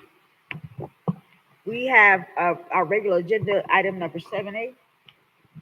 7A, Resolution Number 2025-31, requesting the approval for a change order for the Broadway Utility Bureau project between Mastech North America and Chinmore and Associates. The acceptance of public comment cards are now closed. Madam Chair, we have no comment cards. Mr. Mercius. Chair. I'm sorry. We need a motion. So move. Second. So moved. Second. Go ahead, sir. Thank you. We have Chinmore and Associates here to discuss the request for a change order review. Also to discuss, for the most part, give an update of the utility barrier project as well. We have Susan Dombrowski here to present that. Yes, right there. Thank you, Susan. Good evening, Madam Chair, Board. Thank you for giving me the time tonight to present this project. So this is the Broadway Utility Burial Project, and I'm going to talk about our project area, the purpose, our update on the current progress, the change order that is before you tonight, recommendations, and then I'm happy to take any questions. So the project area is on Broadway from East 11th Street to 27th Street. And the purpose is storm hardening, removing of the overhead facilities and installing them underground, more resilience during these stronger storm events that we're seeing, as well as beautification throughout the corridor. Phase 1 is complete. That includes the undergrounding of level 3, fiber lights, and fiber net, which are communication lines along the west side of Broadway, and Comcast along the east side of Broadway, and that was completed a few years ago. Phase 2 is ongoing, and Phase 2 consists of FPL and AT&T. The FPL backbone underground system is complete. That's the conduits and the handholds and the equipment that you see in the right-of-way and then just off into the private property. That is complete and energized, so that underground system is now energized. The AT&T handholds and conduits are installed. We've performed landscape restoration around the equipment. We're going through inspections and kind of touching that up right now. The private connections are what you're going to see in this change order, what I'll explain. Once those private connections are done, the removal of the overhead lines can proceed and complete the project. So we have two different change orders before you. One is for the contractor, Mastec, and one is for Chenmore. So you are contracted with Mastec already to install the conduits and the handholds within the FDOT right-of-way and Broadway, as well as the landscape restoration and concrete asphalt surface restoration. So this change order is for the private connections from the newly energized FPL equipment over to the building. So it's a price for each of those connection points, as well as some revisions to the plans that were required based on coordination with FPL. After the Mastec contract was awarded, some design changes happened from FPL with their equipment, which required us to revise our drawings and then pass them on to Mastec. Okay, so what does that mean? Private property connections had assumed quantities and values for restoration. So you see the wire coming down from the pole right now over to the building? That is their current electrical connection. So when this underground system is fully transferred over, that wire is no longer going to be there, and that pole will not be there. So they have to run a new wire from the new box, which is the underground equipment, over to this building point and transfer it over. The property has to do it, or we have to do it? That's what's in this change order right now. It's the Mastec contractor. So why do we have to pay for private property? So this is part of the FPL deal. If you want to do undergrounding, they will not make a property owner pay for it because they're already providing them service. And so the FPL will not just kind of cut their service off and put the lines underground unless it's paid for as a complete project. I see, so we're paying for private property. It's just a connection, switching it from overhead to underground, correct? So you're gonna take those things and put them underground? Yes. And those private properties are businesses? Yes. Okay, all right. These are a couple of the locations that changed. And so the change order cost for Mastec is $112,000. The original project cost was $632,000, so the total is now $745,254.80. And they believe that'll take an additional 70 days. The first, at least, primarily 30 plus days are for permitting. They will have to go to the city's building department for permits for each one of those sites. So that we expect to take about a month. And then the remaining is just on-site work. So how many private properties are we talking about? There's 8 connections included in this change order. 8. So that 112 is for 8 properties? Yes. Right. Okay. Any other questions for Chairman Associates? Yes. Are you done with your presentation? I am not done yet. So this was a construction contractor change order. Before you is also a change order for Chenmore, which is this next part here. Okay, and like I tell most, we don't need a dissertation, just, I understand, everyone. I know. Yeah. Good evening. Brevity has its place. Okay. So the CMA change order, we had some items outside of our original scope. One of those big items was the FDOT coordination. When we started out this project, we anticipated having to go to FDOT and get permits and install our utilities. However, FDOT had a project underway by the time we went to construction, which caused quite a significant amount of additional coordination and additional paperwork. Now we're dealing with an FDOT contractor at the same time as our contractor. Other items outside of our original scope, we had to do the design, permitting, and construction oversight for the AT&T conduits and handholds. Our original scope only included a coordination element for that, but AT&T said it was, to do the undergrounding, they required that the CRA provide that service through an engineer. And again, we had to coordinate with FPL to do some changes during construction. And so the CMA change order cost up here is $150,340. And I have just an analysis for benchmark purposes. Typically, percent of construction for professional services that we see in the industry is between 5 and 20%. based on the complexity of the project. And with these numbers, we're around 9.38% based on all the fees that we've received to date for this project. So that's your summary of the two change orders before you. Okay, Madam Chair, Yes, go ahead. just a quick question, because we've been here a long time now. I know that some change orders, the challenges you don't identify until you get into the project, and then you realize, I need to do this, I need to do that. Have you determined everything that you need to do to complete this project now? We believe so. The project's Wait. Slow down, you're talking fast. Sorry. You said, we believe so. No, I'm asking for a definitive answer. There can always be something unforeseen that we don't know that exists. So we can't predict everything. So you haven't seen enough to determine everything that you may need to complete the project, is that? Anyone that's seen any project, they're never going to be able to get it definitive. No, We're I doing understand, I know. underground work. But so at there's always a some chance. point in the project, Mhm.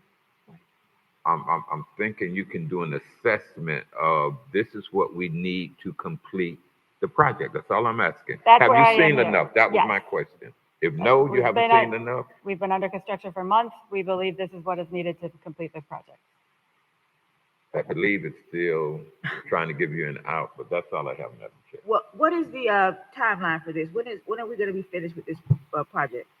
So they're expecting 70 days from the time that they get their contract amendment. Entirely, the whole thing? The whole thing? Yes. So FPL has to remove their poles. That is not under our authority, and I don't know their timeline. Typically, they'll be in there within 30 to 60 days after all the services are changed over, but that is, up to FPL's schedule. So what was the approximate timeline? If FPL do what they're supposed to do, what's the approximate timeline? I would think by June of next year, you would be complete. And we started in June of this year? Yes. Okay. All right, very good. Any other questions? Thank you, ma'am, for your presentation. Thank you. 7B. Madam Chair, we have to vote for 7A. I'm sorry? We have to vote. Oh, I'm sorry. Go ahead, Madam Clerk. Commissioner Davis Panir, Yes. Commissioner Guyton, Yes. Vice Chair Miller Anderson, Yes. Commissioner Spiritus, Yes. Chair Lanier. Yes. That motion passes 5-0. Item 7B, Rafiki Tiki term lease. There, Madam Chair, there is one comment card. The acceptance of public comment cards are now closed. Thank you. Mr. Mercier? Chair? This was put on the agenda by a majority Actually, vote. I added it, yes. Oh, it was you? Okay, go ahead, sir. Yes. Are we taking the comment card first or the discussion first? We can do the comment card first. Okay, yeah. Madam Chair, we have one comment card. Margaret Shepard.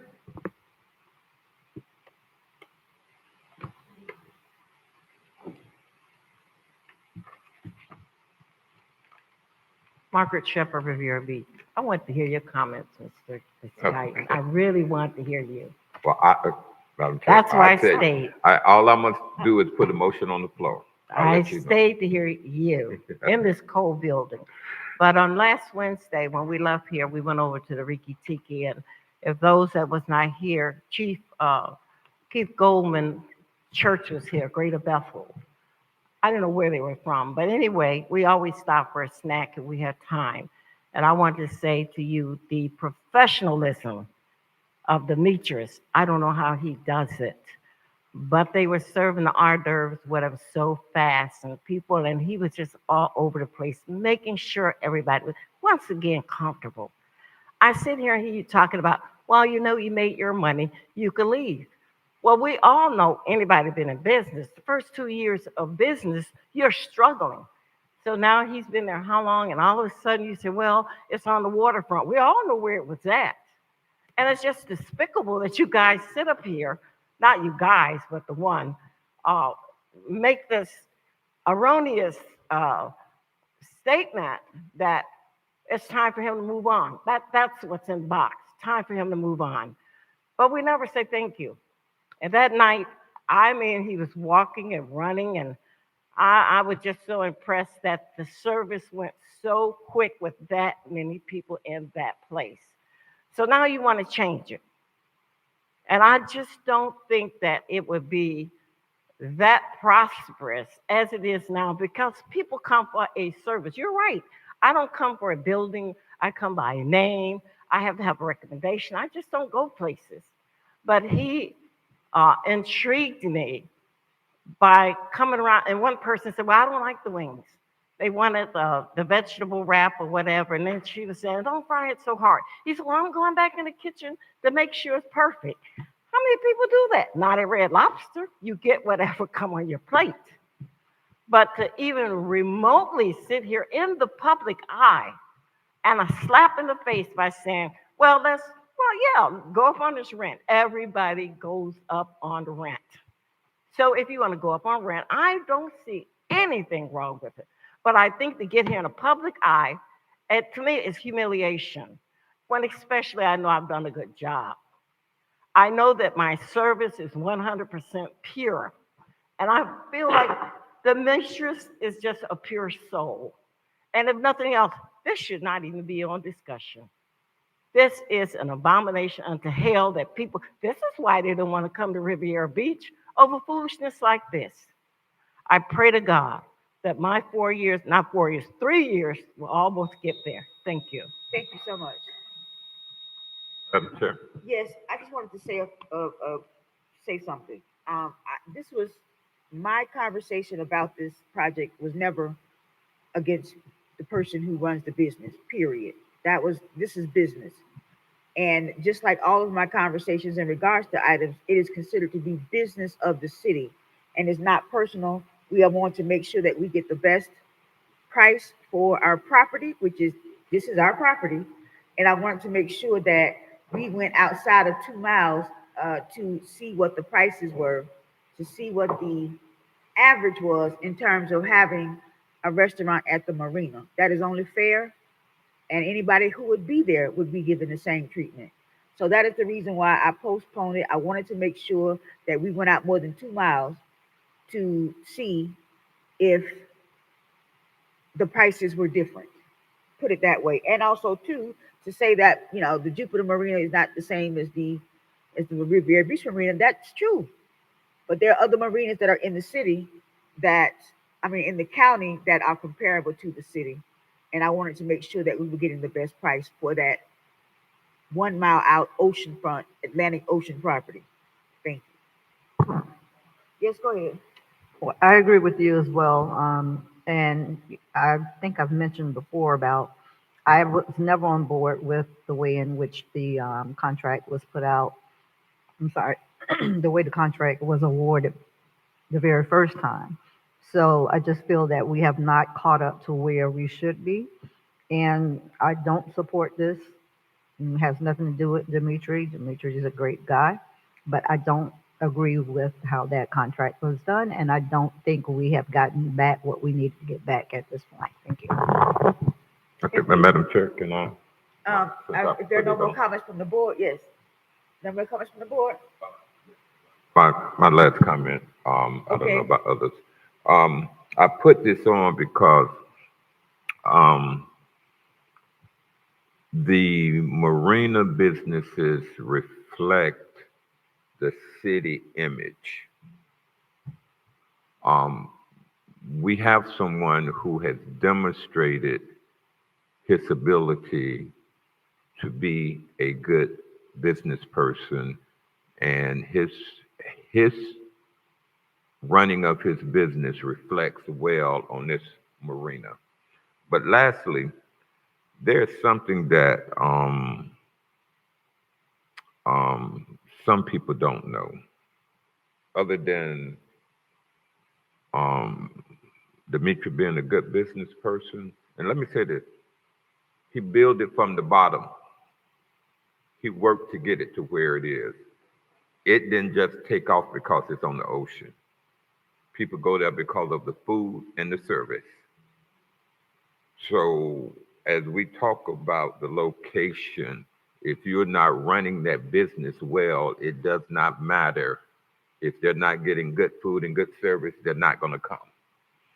So he's been reflecting as well. But one of the things about Dimitri, and I hope he doesn't mind me sharing it, Oh, here we go. brevity has its place. This is the last thing I'm going to say. Um, some people don't know how Dimitri got the right to come here. He's a good businessman. He's a good person. But he also did something that many of us in America haven't done.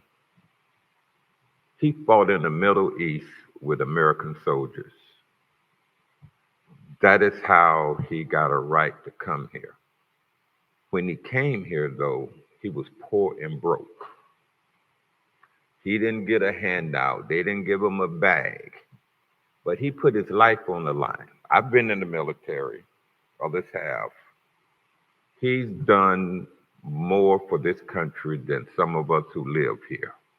And I'm not putting anybody down who didn't serve in the military, but until you get in a foxhole, you don't know what it's like not knowing if you're going to come out or not. So besides from being a businessman, he's been a patriot, and I'm ready to put a motion on the floor Very good. to approve his term sheet and allow the executive director to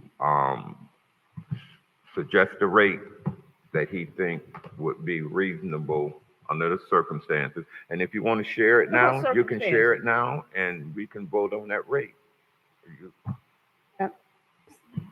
Yes, go ahead. Okay, so approving the sheet, and then we are getting ready to determine, because there were no numbers with, how much it is per square feet. All of that we're trying to do tonight.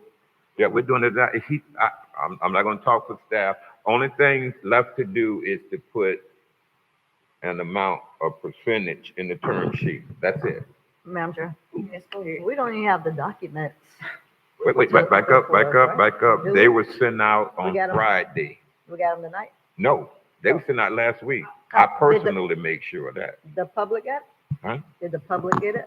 I don't know about the public, They did. but let's just say this. These are reasons to delay this process again.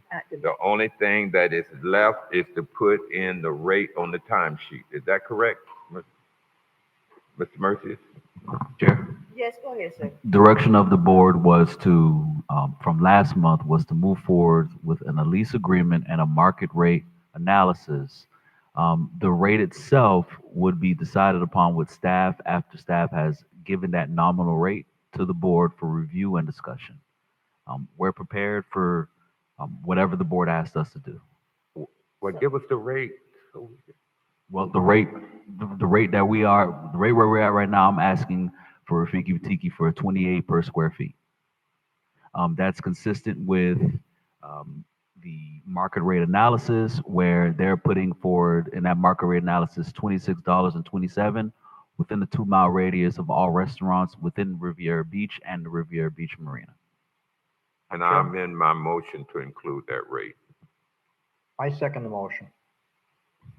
What question?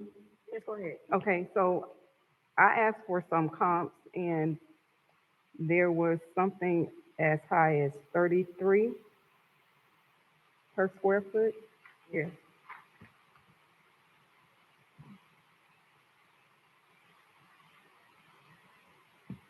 And We're looking at that's on the island. Go ahead, sorry. Oh, no, and that's on the island. So I'm willing to go 30 per square I foot. amend my motion to go 30.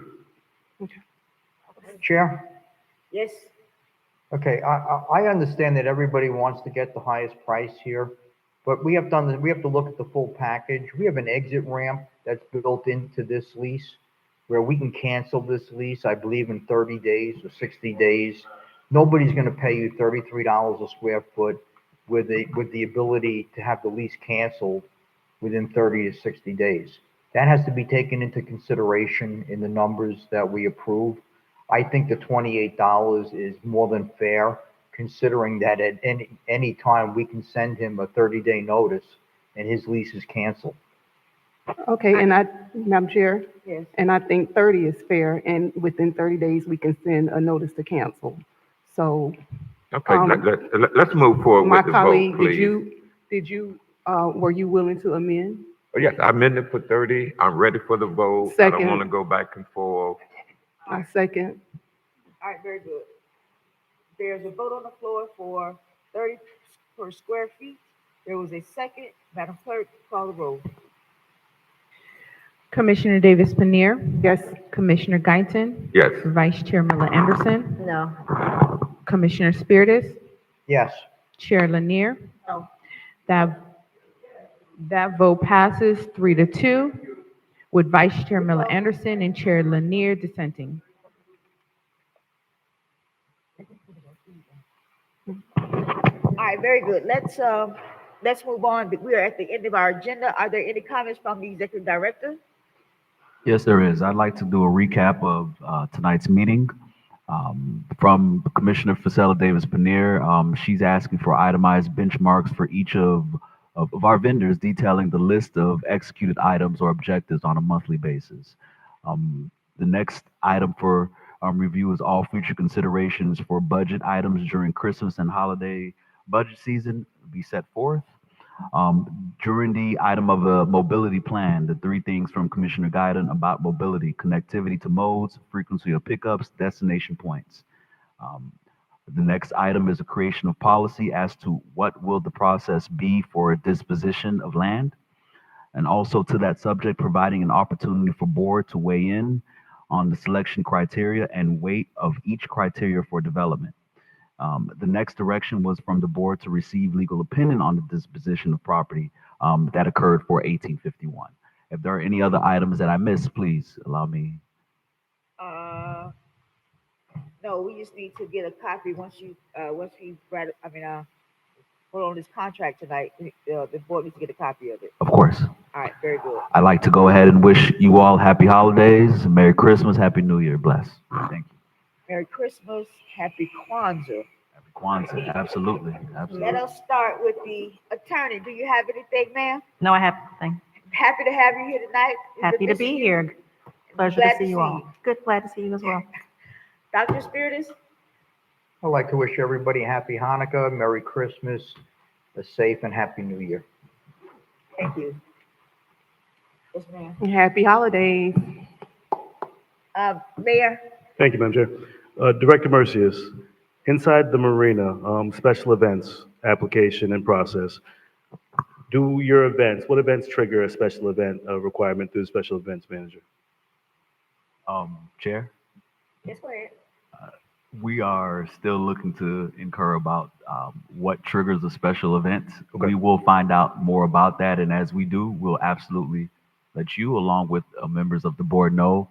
But we'll continue to work with the special event staff on what that is. Our process for special events in that matter is our intake is for the application itself, for an individual to rent the space. We then put a placeholder on our calendars for that specific event, and we detail what the next steps should be for each applicant. Part of that detail is going to the special events department and triggering a discussion or triggering some type of application to be filed with the special events on their own volition. Oh, sorry, and we can go over that. Madam Chair, I'm asking the board if we can support having this discussion at our next CRA meeting. There seems to be confusion because an applicant had an event here this past Friday, and there was an email sent out today saying that there was an unauthorized event, and they want the procedure for issuing a civil violation for the unauthorized event on the CRA project. I want to make sure that we're clear with what is supposed to happen, what triggers a special event within our CRA, and make sure that that discussion doesn't happen, because that same applicant that hosted an event, it seems like there was some confusion, the event that was hosted 3 years in a row. That's my first concern. And the email that went out from special events manager is trying to file a civic violation against this applicant in our CRA. There's also a concern that we haven't hosted any holiday events or activities within our CRA city, and I want to make sure that we can actually celebrate the holidays within our community. To push back on certain events within our marina, I want our staff to be very clear. I was in a meeting with Ms. Desir, and there was some confusion with special events. So I want that on the next agenda to really outline what do special events look like, what needs to be documented with special events, because the special events policy is a little vague when it comes to the type of events. Because if we just base it on the special events, any event that you host inside this marina or any activity would require a special events trigger process. So I want to make sure the CRA is on the same page and the board can have an opportunity to review that. And last but not least, Madam Chair, we do have a few events. I will be connecting with my chief of staff and myself. We'll connect with everybody for this weekend. Sunday, we have the festival and concert that we approved. I want to make sure that everybody that's in town and available will be able to speak to all the artists, to give greetings on behalf of the city and your times and your availability Sunday. And on Saturday, we're doing a giveaway in Monroe Heights, so we're giving away toys and resources to all the kids from the community. And that's actually being partnered with Making Parks Great Again, the organization, the nonprofit here in this community. Madam Chair, thank you so much. Thank you for the time, and happy holidays. Thank you, sir. Commissioner Guy, Happy holidays. Enjoy. Commissioner Miller Anderson. I mean, I won't take up any time tonight since we're already packing up and talking as if the meeting is over. And, but I did want to make sure that we address in January the situation with the housing authority. I do have some concerns with some new information that has come up in the last few weeks. So I'll make sure that we have that on the agenda. I know Mr. Chris is not here. I don't know if Opal was briefed on any conversations that were had between him and Ms. Nguyen, but that's something that we do need to have a conversation about. Chair, Yes, go ahead. to be specific, we're talking about the 2600, 2601 Okay, Housing Authority Exact Capital Development Agreement yes, that we passed last month. That will Yes. be on agenda for January. Yes. Thank you. yes, thank you, yes. And I'm just gonna say happy Kwanzaa. Oh, And obviously, happy holidays, everybody. I don't want to leave that out. okay, go ahead. And happy New Year. You're finished? All right, happy holidays, happy Kwanzaa, and happy Hanukkah and looking forward to 2026. We are adjourned.